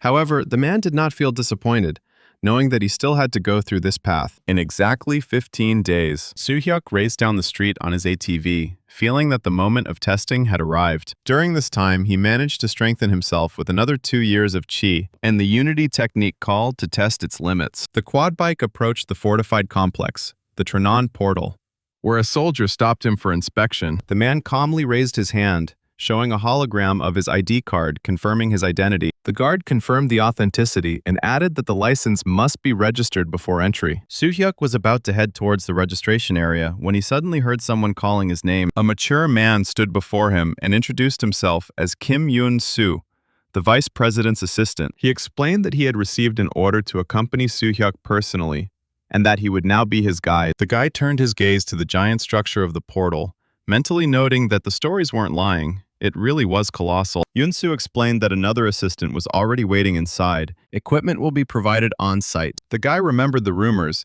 Supposedly this equipment was produced in Elvenheim. Perhaps he would even see Shahar. The guy stepped on the gas and started to drive into the portal, which very quickly sucked it in, and left the others to simply watch the emptiness, and found himself in a dead desert, instantly feeling the difference in air composition and pressure. He remembered that his new assistant was supposed to be waiting for him on the 3rd floor of the saloon. Looking around, the guy wondered where all the hunters had gone. It seemed like they just disappeared. Having reached the establishment with the pioneer sign, he realized that this was the right place. It was surprisingly crowded inside, and he realized why the streets outside were so empty. A bartender named Kim Chi-woon noticed the new customer and immediately apologized that all the tables on the 1st floor were occupied. In second place, everything is more expensive, but even there was not a single free table left. Too many customers. Soo-hyuk calmly said that he needed the 3rd floor. The bartender was surprised because this floor was only accessible by reservation, and the prices there were the highest. However, it is there that there are separate rooms with magical soundproofing and comfort for special guests. The 3rd floor was mainly used by VIP clients, so you should check the list first. The guy said they were already waiting for him there. That was enough. The bartender was just surprised he didn't tell him right away. He escorted the visitor to the stairs, asking his name to verify it. After checking the list, he reported that his companion had already arrived, and he was ready to take him to her. The guy followed him, wondering if there really was a separate manager for just one floor. As they climbed up, it became clear that this floor was truly radically different from the others. The bartender opened the door at number 328, and he pointed to the call button in case anything else was needed. The guy saw a hooded figure. The girl sat on the bed as if she knew for sure that he would appear. Soo-hyuk thought that this must be the assistant he was promised. When her face was revealed, he momentarily mistook her for Shahar, but quickly realized he was mistaken. Taking off her hood, she expressed her respect, indicating that it was an honor for her to meet Soo-hyuk in person. Serenial introduced herself as the 2nd apprentice of the Kal Ilyrioth clan, also known as the First Finger. Bowing gracefully, she expressed her joy at hearing of his exploits and merits. They say he possesses courage, justice, and will one day become the greatest hero of his time. It's a great honor for her. She is too frank in her words, and if they made him uncomfortable, she asks for forgiveness. The guy replied that this was not entirely true and invited her to sit down. They sat down at the table, and he asked what kind of tea she offered him. Serenial explained that it was a tea made from the leaves of the golden moon, a rare plant grown by the Elan clan. In his world, such a plant is extremely rare, and she decided to bring it as a sophisticated gift. The boy drank a cup of tea and, after thinking, realized that the gifts of the elves from the Alan clan were tea, the cost of which exceeded the price of the purest gold. For a moment he felt like a part of high society, almost like an aristocrat. He placed his cup on the saucer and remarked that it was time to get down to business. He heard that she had a magical artifact, capable of determining the center of cosmic energy. Serenial took out the crystal, from which a bright glow emanated, and she reported that this was the very same artifact. Testing has not yet been completed, but the device can already function within portals up to and including the 7th rank. This crystal is called In the Shadow of the World Tree, but due to its long name, it is often simply called the Shadow. The guy noted that, judging by her words, the artifact is not yet capable of scanning portals above rank 7. Serenial carefully placed the crystal on the table and replied that the team was continuing to work on the settings. She was confident the problem would be resolved soon. The guy asked her with a smile to activate the crystal, and added that the scanning radius was still quite large, which meant that there was a lot of work ahead. She placed her hands on the crystal, directed my energy, and she began to cast a spell in the ancient elven language. The crystal activated and released its energy around, dividing the room into two worlds and showing it to everyone in the room. The guy was amazed watching this process, and I wondered, is this really a map of the world of Tranon? He noticed one mountain that stood out against the landscape, but not knowing the local geography, I couldn't figure out exactly where to look for it in reality. He noticed that Serenial's face had turned pale and her body was shaking slightly from fatigue. Coming closer, he saw concern in her eyes. She replied that she was fine, she just needed some rest. The main thing is that the center has been found. It's only 300 kilometers away by human standards. Doesn't he want to go there right now?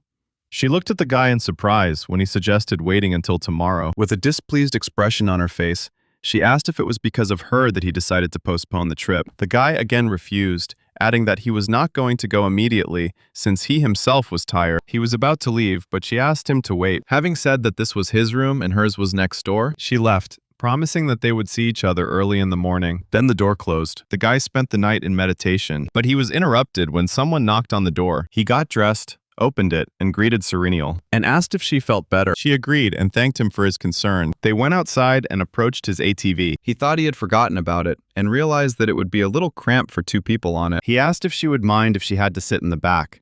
She didn't understand what the problem was. After that, they sat down. The guy reminded her that she better hold on tighter, otherwise she might fall out. He felt a little awkward, but they went. At this time, Chi-eun told the bald man that he saw them leave on an ATV. He coldly replied that he would receive his reward when they were finished. Chi-eun was indignant and reminded him that he had been promised money in advance. The man calmly replied that it was nothing personal, but he didn't take his word for it. He might have seen them leave, but he can't prove it. Only words. If he has to eliminate the elf as well, he'll get another billion on top. Chi-eun wanted to say something, but didn't have time, as the man hit the wall next to his head with force. He asked if he hadn't told him before that he rarely kept his promises. It was better not to risk his life because of stubbornness. After this, he and his accomplices left the premises. Chi-eun looked dissatisfied and thought that he had given him information, and now he was going to screw him over. We'll have to see how things turn out with these two. The boy and Serenial were riding through the desert, and she said that they only had 17 kilometers left in a straight line, and then they needed to turn right. After that, another 20 kilometers of travel, and they will find themselves in the right place. He saw acid rats right in front of them, and he announced it loudly. Serenial calmly used magic, summoning the spirit of the earth. With its help, she created a large wave of sand, and she pointed it at the monsters. Then she called upon the spirit of water, Undine, and attacked another group of rats. The boy turned around and wondered if she was a spirit summoner. Did she have such a rare power? Suddenly, a giant rat crawled out from under the ground, and this surprised him very much. Serenial noticed a huge monster, and immediately, she summoned the spirits of the earth. She created a powerful wave of sand, but the attack had no effect on the monster. What struck her? The guy resolutely jumped forward and declared that he would deal with this rat himself. He used the wind fist technique, and a powerful stream of energy instantly destroyed the monster. After the threat was gone, he asked what the difference was between him and his 800 million. Serenial wondered if it was the wind spirit, but she immediately realized that a human could not use such magic. The guy turned around and explained that it wasn't actually a wind spirit. He simply gathered the air around him into a fist and directed it into a single stream. It was like an explosion of chi energy. Serenial was stunned. He spoke so calmly and confidently about such a powerful technique. This ability requires tremendous skill, but he uses it without hesitation, growing ever stronger. Now she begins to understand why women admire him so much. The guy noticed a huge fireball flying towards them, and he loudly warned her of the danger. The ball almost hit them and exploded very violently. He managed to grab her, jumped to a safe place, and asked if she was okay. Serenial thanked him and replied that she felt well. She noticed the approaching cars and asked if he knew who it was. The guy calmly replied that he would like to find out from her himself. He noticed a magical barrier on these machines, and I realized that it was useless to attack now. He asked if she knew how to drive an ATV. Serenial nodded and reported that she had an interdimensional driver's license and 3 years of driving experience. She got behind the wheel, and the guy asked if she could drive between the cars. Serenial readily agreed, and he said with a smile, "Then let's go." One of the men leaned out of the window, began to concentrate his energy, and declared that these idiots decided to jump straight into the tiger's mouth. It was their mistake. He fired an ice crystal but missed. Another man used earth magic, and Serenial, looking at him seriously, advised him to hold on tighter. She began to maneuver from side to side, avoiding magical attacks. When they were close enough, the guy jumped onto the roof of the car. The men inside noticed his movement. He grabbed the roof of the car, and with maximum force,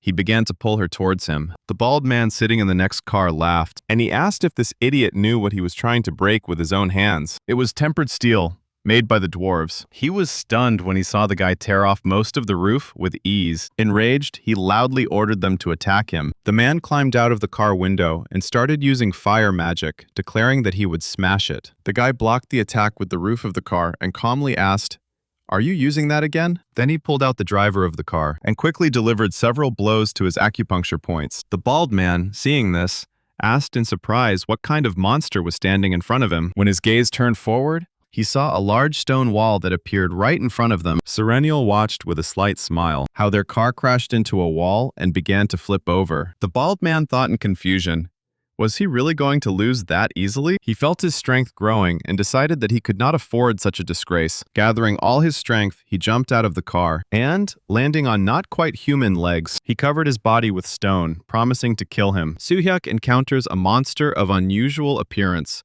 His opponent taunts him, claiming to be a werewolf of rare power. The man calmly assesses the threat, preparing to attack. His gaze betrays confidence, despite the obvious danger. The monster makes a loud roar, trying to intimidate the enemy. Soo-hyuk remains unperturbed as he analyzes the enemy's weak points. The guy sharply dodges the blow, demonstrating lightning-fast reactions. The monster's body is covered with strange stones, making it impenetrable. The girl arrived in a vehicle and said that it was time for Suhaku to retreat from the battlefield. The guy decides to change tactics, since the monster is most likely higher than rank 10, and he won't be able to cope with it one-on-one. The monster suddenly disappears from the enemy's sight. Soo-hyuk looks around in confusion, trying to spot him. The monster appears behind the man, delivering a precise blow to his back. He strikes, but two people jump back sharply from the place of impact. The guy looks at the impact site and is very surprised. He regrets his money. A boulder broke his ATV. The guy is furious. The monster has destroyed his months of effort. He tells the girl to stand and look, and turns to the bald man. The guy offers to help the bald man restore his losses with his blood. The young man challenges his opponent without wasting words on empty threats. His posture speaks for itself. He's ready for a fight. He leaps forward, straight into the monster's forehead. He kicks him with an aura, but there is no boulder at the site of the impact. Soo-hyuk looks at his opponent with obvious disbelief. His opponent displays a strength that seems to defy all laws of logic. The boy clenches his fists, preparing to retaliate.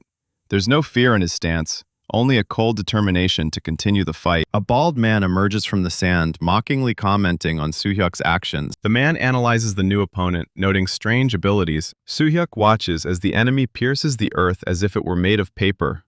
The technique resembles drilling, but with the destructive force of the elements. The boy notices his opponent's dual ability, control over earth and fire.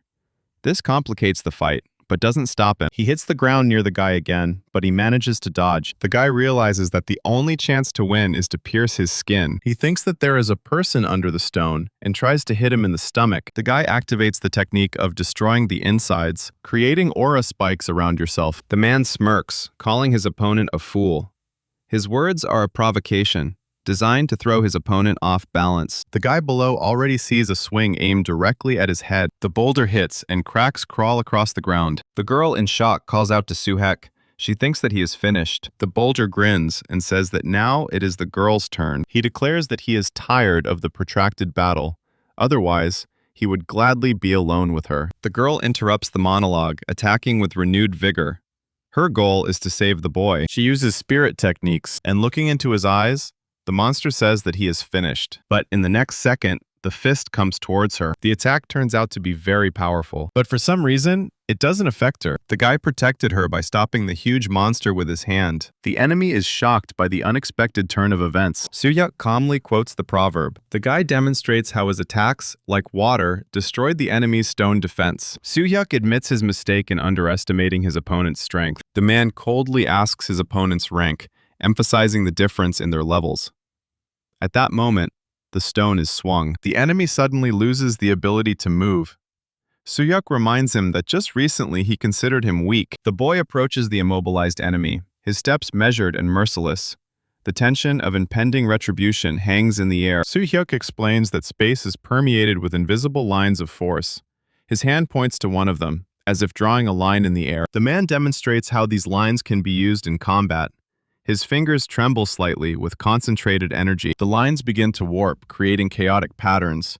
Soo-hyuk shows how their breaks become vulnerable points. The boy suddenly brings his hands together, causing a wave of energy. The space around him vibrates, amplifying the effect of the attack. The rock with the ancient symbols cracks under the force of Soo-hyuk's power, sending rock fragments flying in all directions. A man stands at the epicenter of destruction, his gaze fixed on the distance. Even the chaos around him doesn't break his concentration. The hard stone begins to crack. Soo-hyuk announces that the enemy's days are numbered. Soo-hyuk faces an opponent using a technique called ARGH. The monster falls to his knees, powerless. The boy watches the unexpected turn of events. His opponent stands frozen in shock, unable to believe his own eyes. He can't believe that his ability is gone. The opponent screams in rage, demanding the return of the lost power, but at the same time, he begs him. The man calmly observes his enemy's emotional outburst. His silence contrasts with the chaos unfolding around him. Soo-hyuk looks over the entire gang of pathetic criminals. They've all been captured. Information about the international organization Mantis flashes on the screen. Soo-hyuk studies the tattoos. He understands that they are all members of this group. The organization's fraudulent scheme is being uncovered. Most members aren't even officially registered, complicating the investigation. Soo-hyuk notes Mantis's connections to criminal groups. His hand grips the pen, ready to act. The young man discusses with an ally the impossibility of solving the problem without infiltrating the agent. His voice is firm, but not nervous. Almost all the bandits are already loaded into the car. Soo-hyuk reflects on the difficult conditions of the operation. The enemy is operating covertly, leaving minimal traces. He sees how Serenial is also concerned about this. She looks at him and orders him to go. He is surprised.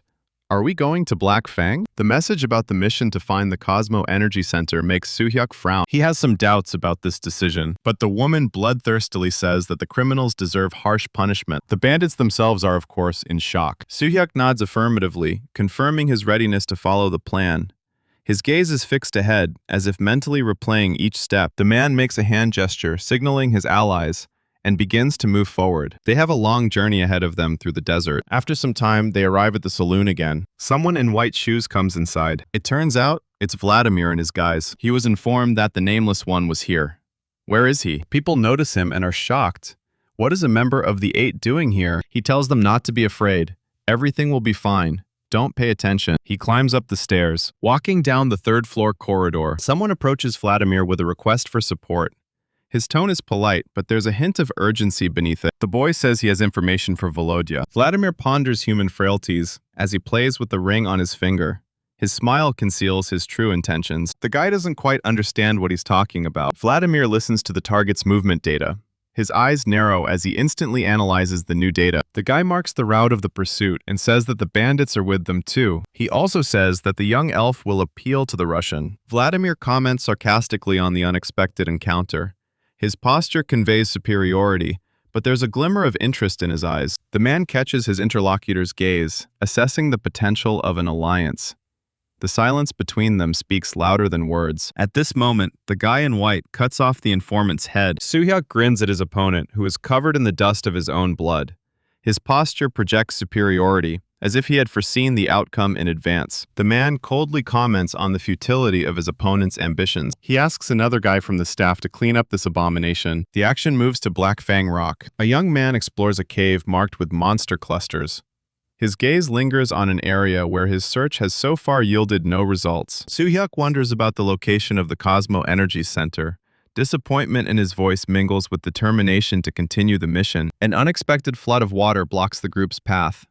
Soo-hyuk analyzes the source of the anomaly, trying to find a logical explanation. The man takes a step back, avoiding being hit by the stream. He sees a bat with red eyes in front of him.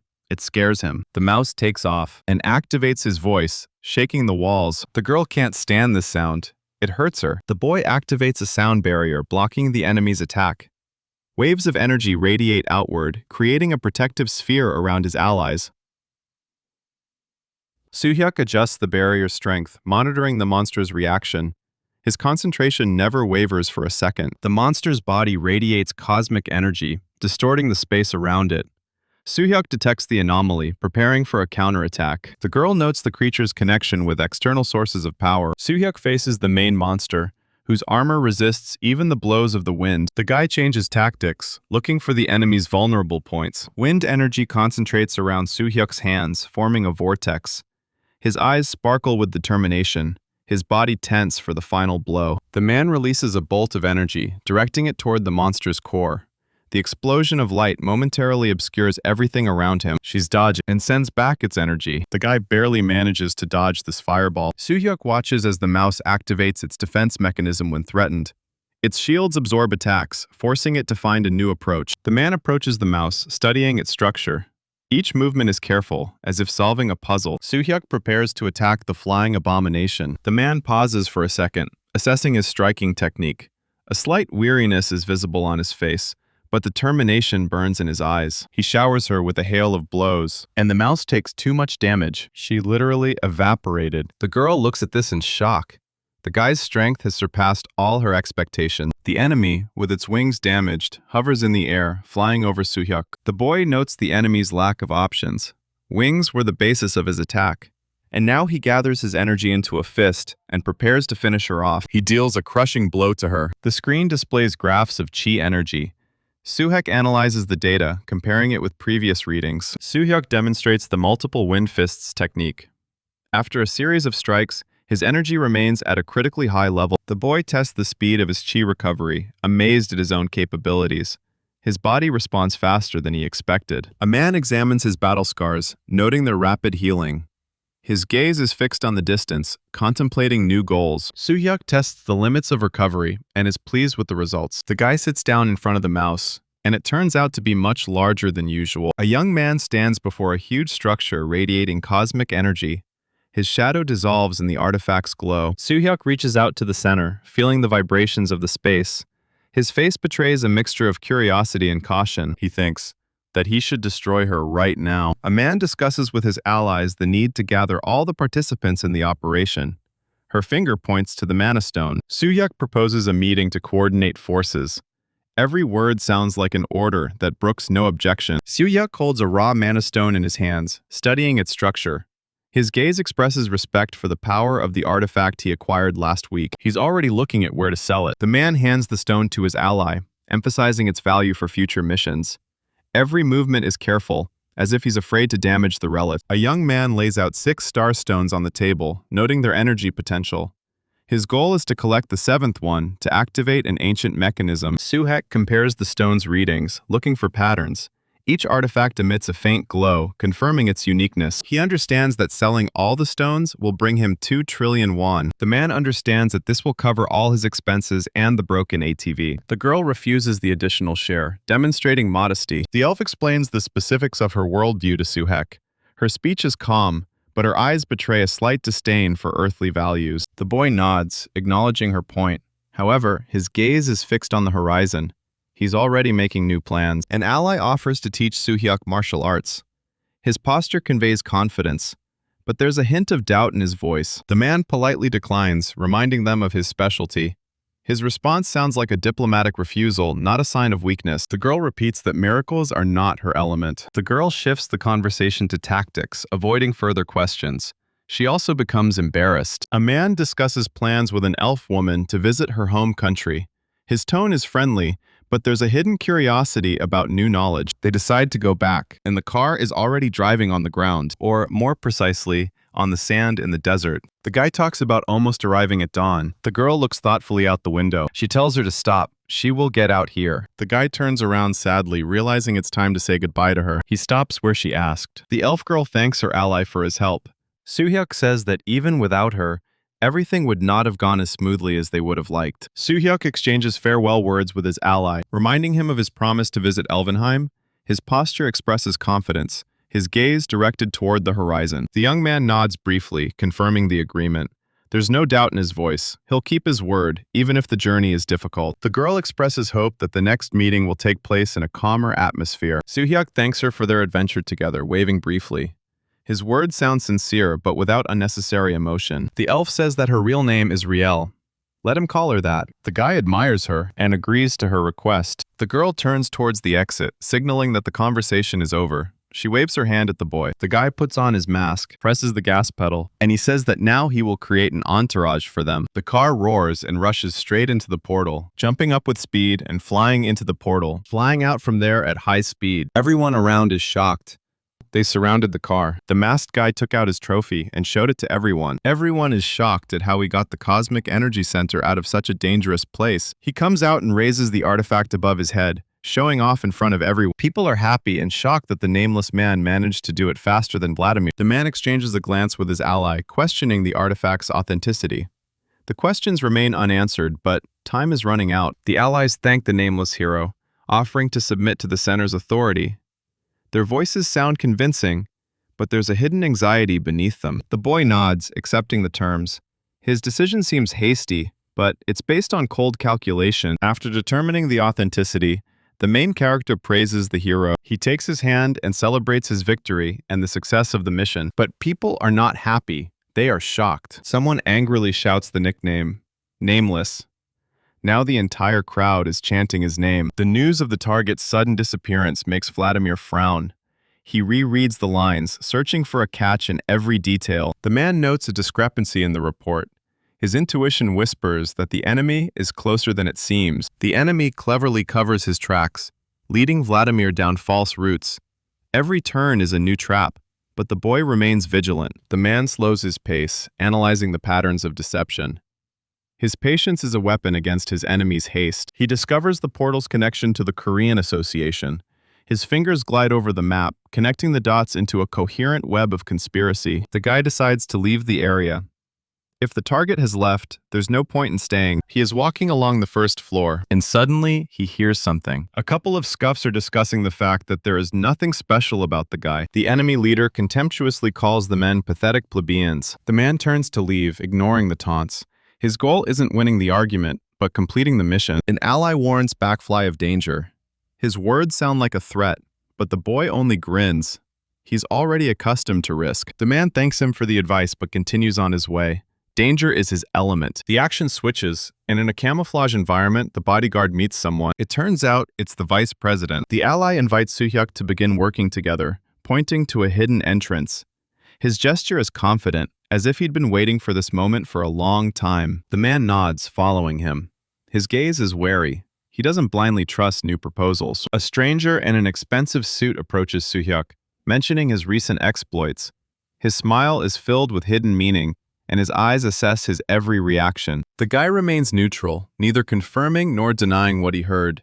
His posture says, "I'm not seeking approval."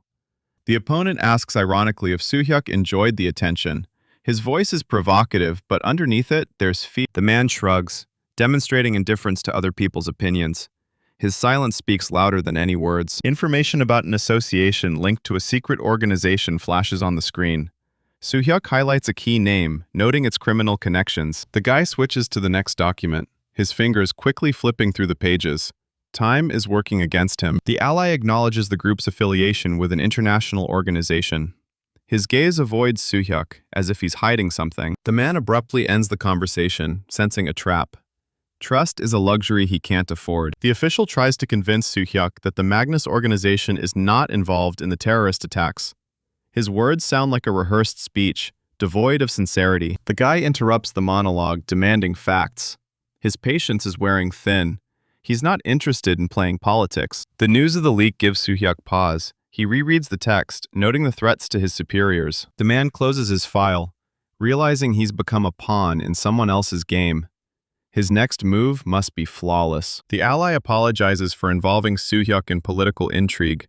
His voice trembles, but the boy doesn't believe his remorse is genuine. The man leaves almost silently, but wants to ask a question at the end. Soo-hyuk receives information about the loss of abilities by Magnus members.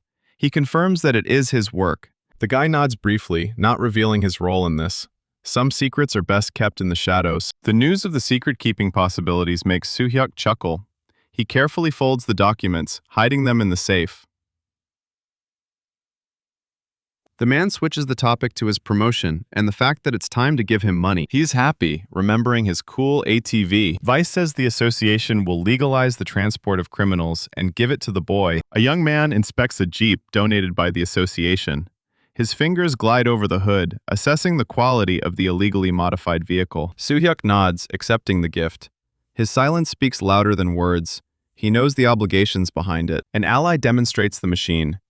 Soo-hyuk examines the techno-shell, noting its value in the billions. The man asks about the transfer of the artifact, maintaining a business-like tone.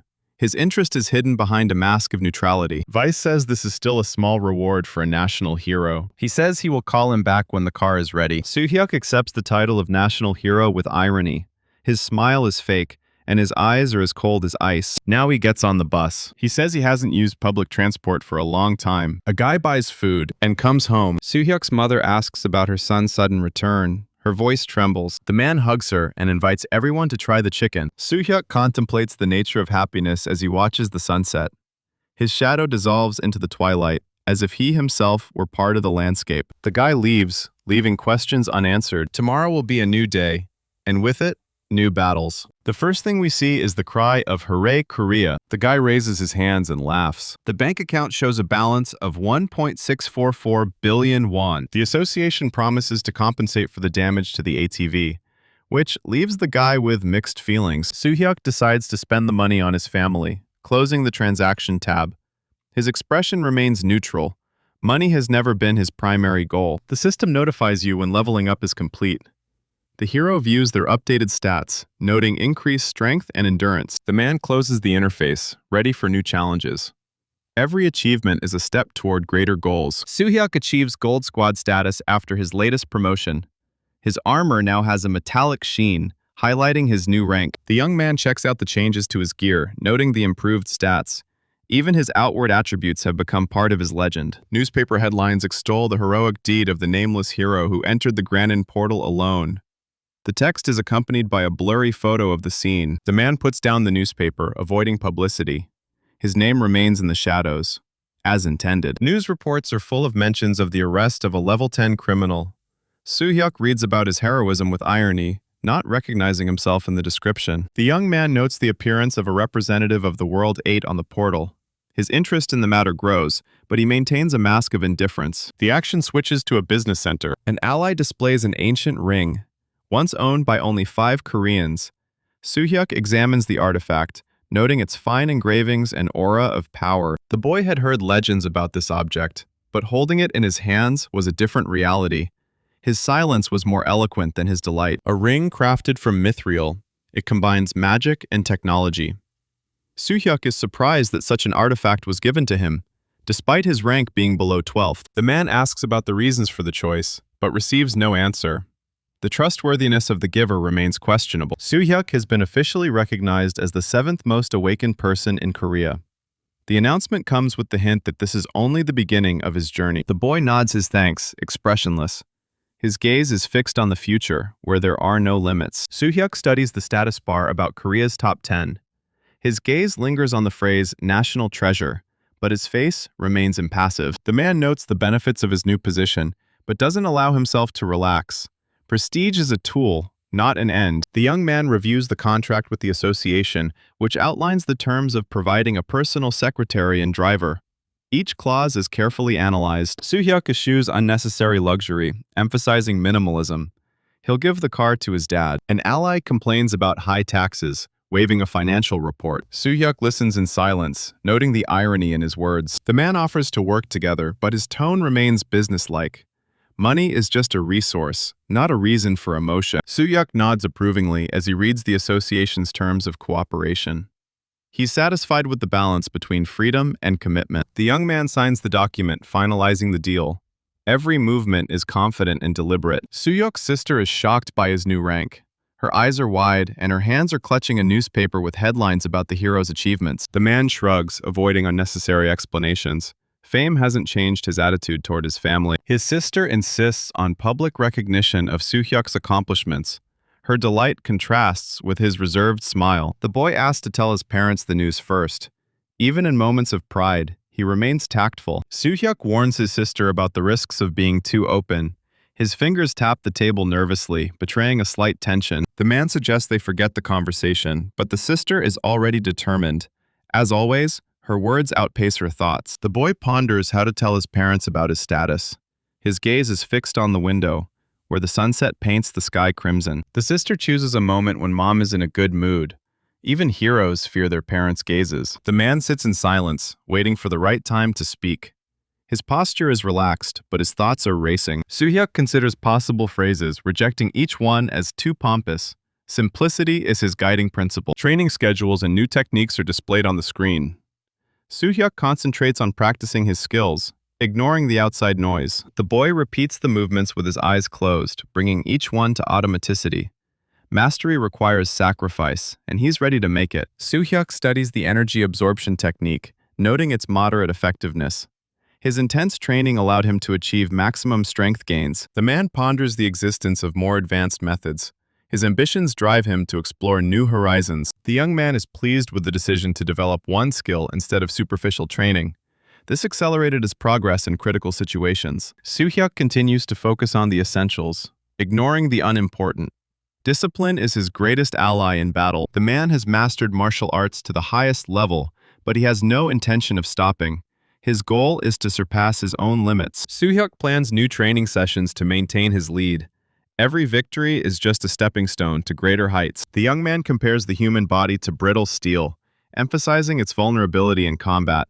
However, the right pressure enhances strength. Soo-hyuk ponders the limits of the body's endurance.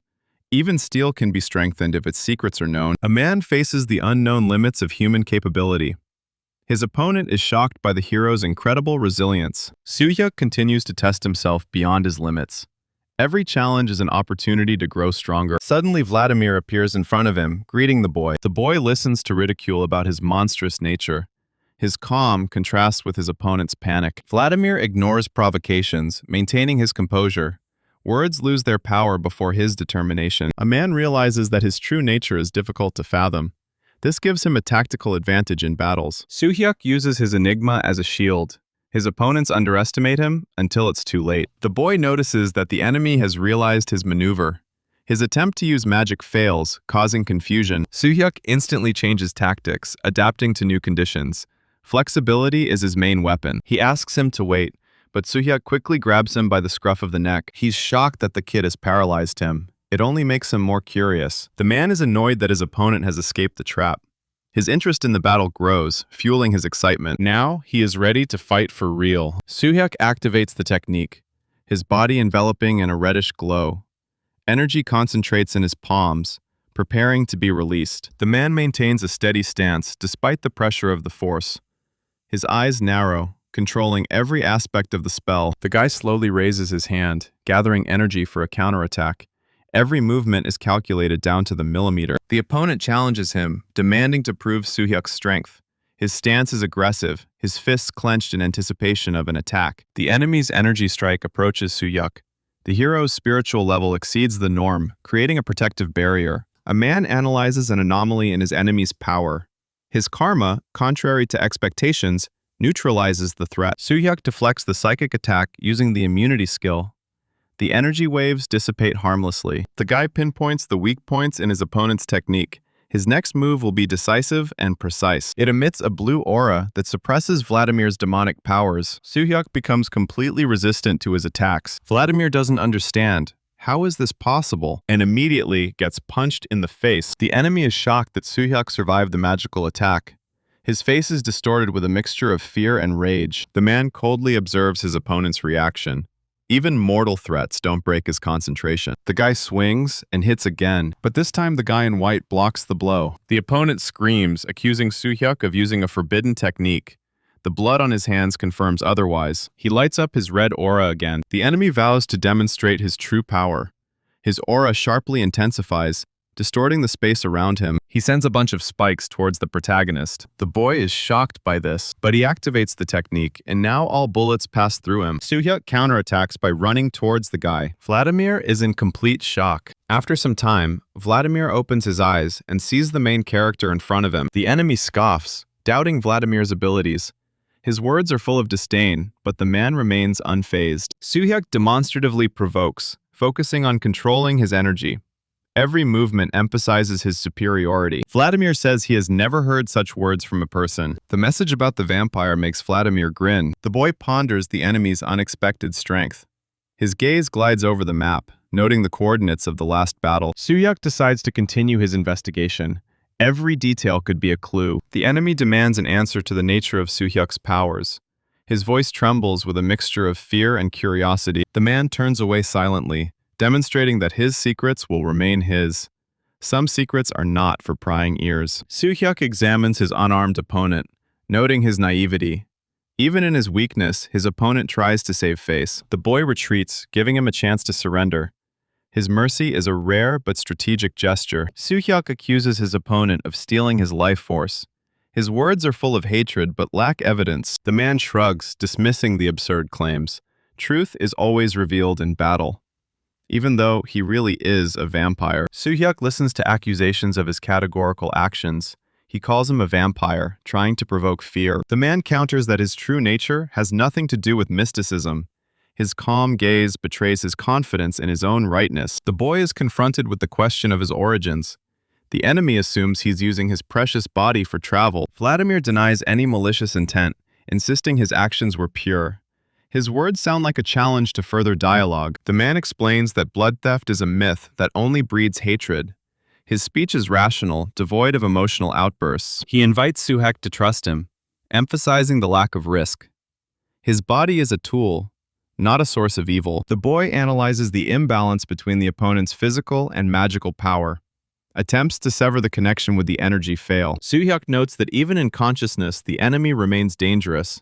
His conclusions are accurate, but further action is required. The man satisfies his opponent's curiosity by offering a mutual exchange of information. His tone is friendly, but conceals caution. Suhyuk reminds us that he saw through the enemy's essence at first glance. Trust is a two-way street. The action takes place on a city street. Suhyuk rejects the idea of a deal with a vampire who wanted him dead. His principles do not allow for compromise. The man offers a peaceful solution, but the enemy is already losing patience. Every word increases the tension. The boy realizes that the enemy is increasing the pressure through the connection with the clone's body. His own abilities are limited by this anomaly. Suhyuk acknowledges the enemy's strength but refuses to retreat. Even in a trap, he seeks a way out. A man reflects on the need to become stronger to avoid challenges. His goal is to be beyond the reach of any threats. Suhyuk realizes that his current rank is just a stepping stone. The path to the top requires sacrifice and time. He remembers his goal. He is moving towards the pinnacle of martial arts. The guy understands that becoming stronger is the only way out. The announcement of joint action makes Suhyuk frown. Vladimir's speech is filled with contradictory appeals and hidden hints. The scene changes, and now Vladimir Suhekum is walking across the square, surrounded by many people. The vampire suggests that Suhyuk stop the confrontation, emphasizing his respect for his confidence. The man praises the boy's uniqueness, comparing him to other Asians. His voice oozes genuine admiration. Suhyuk is not interested in this dialogue at all. It puts him in an awkward position in front of many people. Suddenly, the girls in the crowd spot a silhouette resembling Vladimir in the distance. They are shocked to see a member of the World 8. The young man shows off his perfect appearance, delighting the crowd.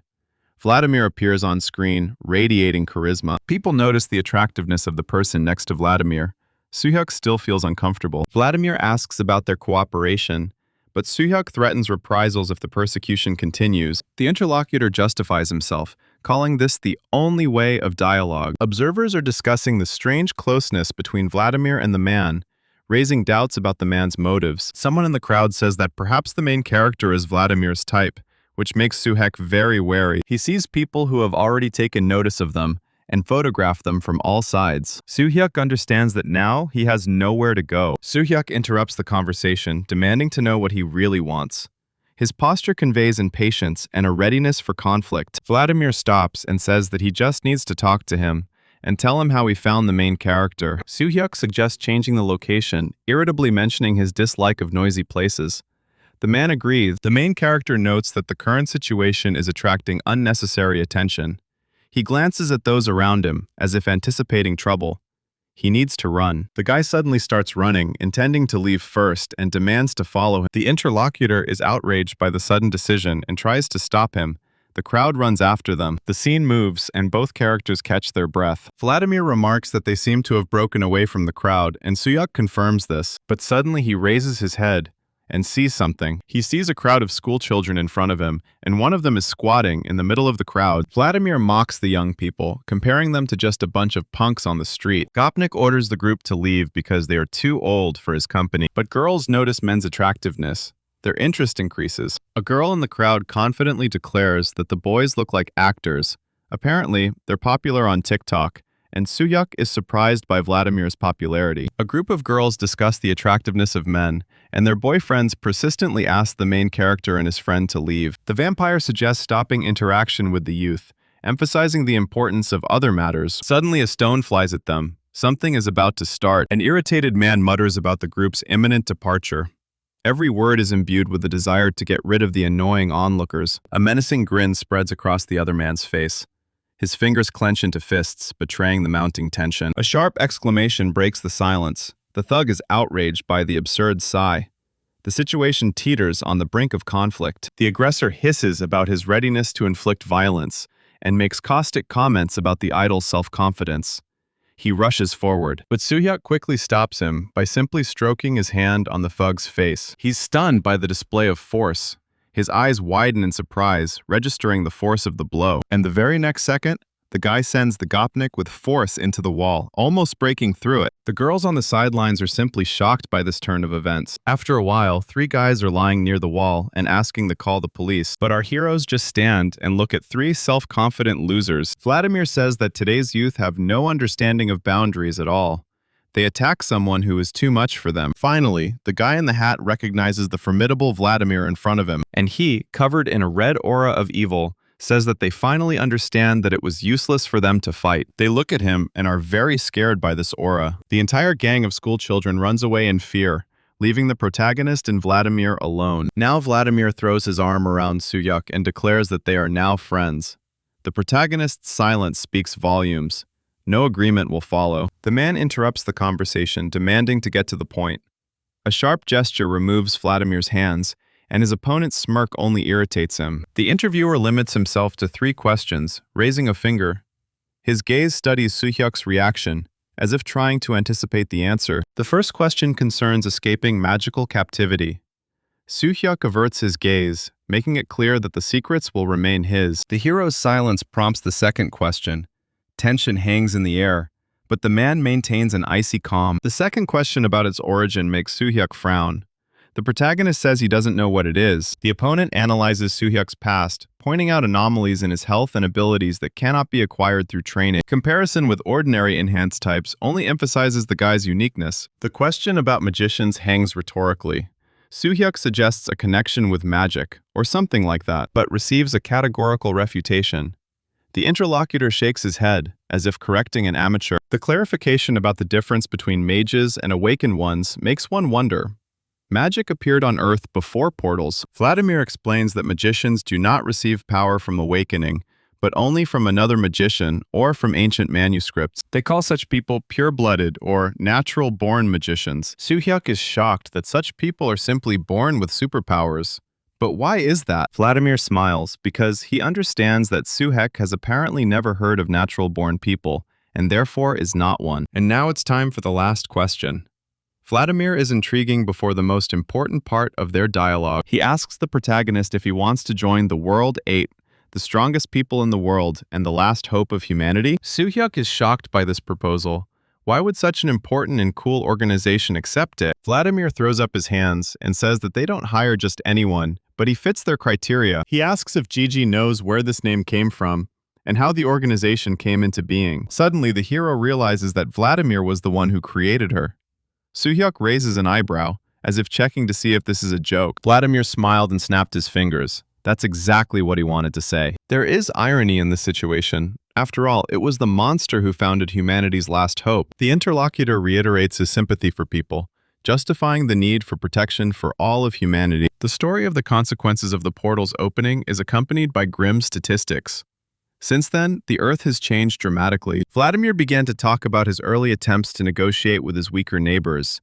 Gradually, a team was assembled. This is how the World 8 was born, Suhek realized. Vladimir said that he initially wanted to collect 10, but the mass refusals of candidates killed his idea. A rhetorical question about the future of the 8 is cut off mid-sentence. The hero opens his eyes, realizing there will be more people in the 8. Suyuk ponders the existence of beings whose strength rivals that of the World 8. His gaze lights up with excitement, as if challenging himself. He chuckled skeptically, surprised that such creatures still exist in the world. His hand reached lower. The hero realizes that the fighter's instinct has awakened within him, unnoticed, and has been pointing out the danger nearby all this time. Impatience permeates Suyuk's every gesture. He's literally eager to fight, barely containing his desire to test his strength. Vladimir notices the fighting spirit emanating from the boy. His eyebrows shoot up, mixing surprise with approval. Excitement breaks through the vampire's voice. The hero's power has surpassed all expectations. Now he is definitely ready to accept it. Vladimir restrains his enthusiasm, gesturing to get down to business. His tone suddenly becomes businesslike, as if cutting off any unnecessary emotion. The mention of internal conflicts within the organization causes the hero to frown. His fingers cover his face, expressing irritation. The discussion of how power changes people is interrupted by a pause. Vladimir looks thoughtfully at Suhek. The question of Magnus's leadership hangs in the air. The protagonist had never considered it until this moment. Vladimir smiles and says that he knows about the head of the mangas. His name is Albert Crespo. The name Crespo evokes an immediate reaction. The interlocutor recalls legends of the mad alchemist. The idea of Albert's leadership in Magnus seems absurd. Confirmation of Crespo's secret role is accompanied by the news that he has lured away an ally from the 8. A skeptical chuckle interrupts the conversation about humanity's strongest. The hero realizes it's empty talk. The proposal to reform the G8 sounds like a challenge. Vladimir is confident of the operation's success. The invitation to join the elite and help shocks the hero. The protagonist's gaze is fixed on the distance, as if weighing every word. The other person extends his hand, promising unlimited support. Suhyuk studies the gesture, as if searching for a catch in the generous offer.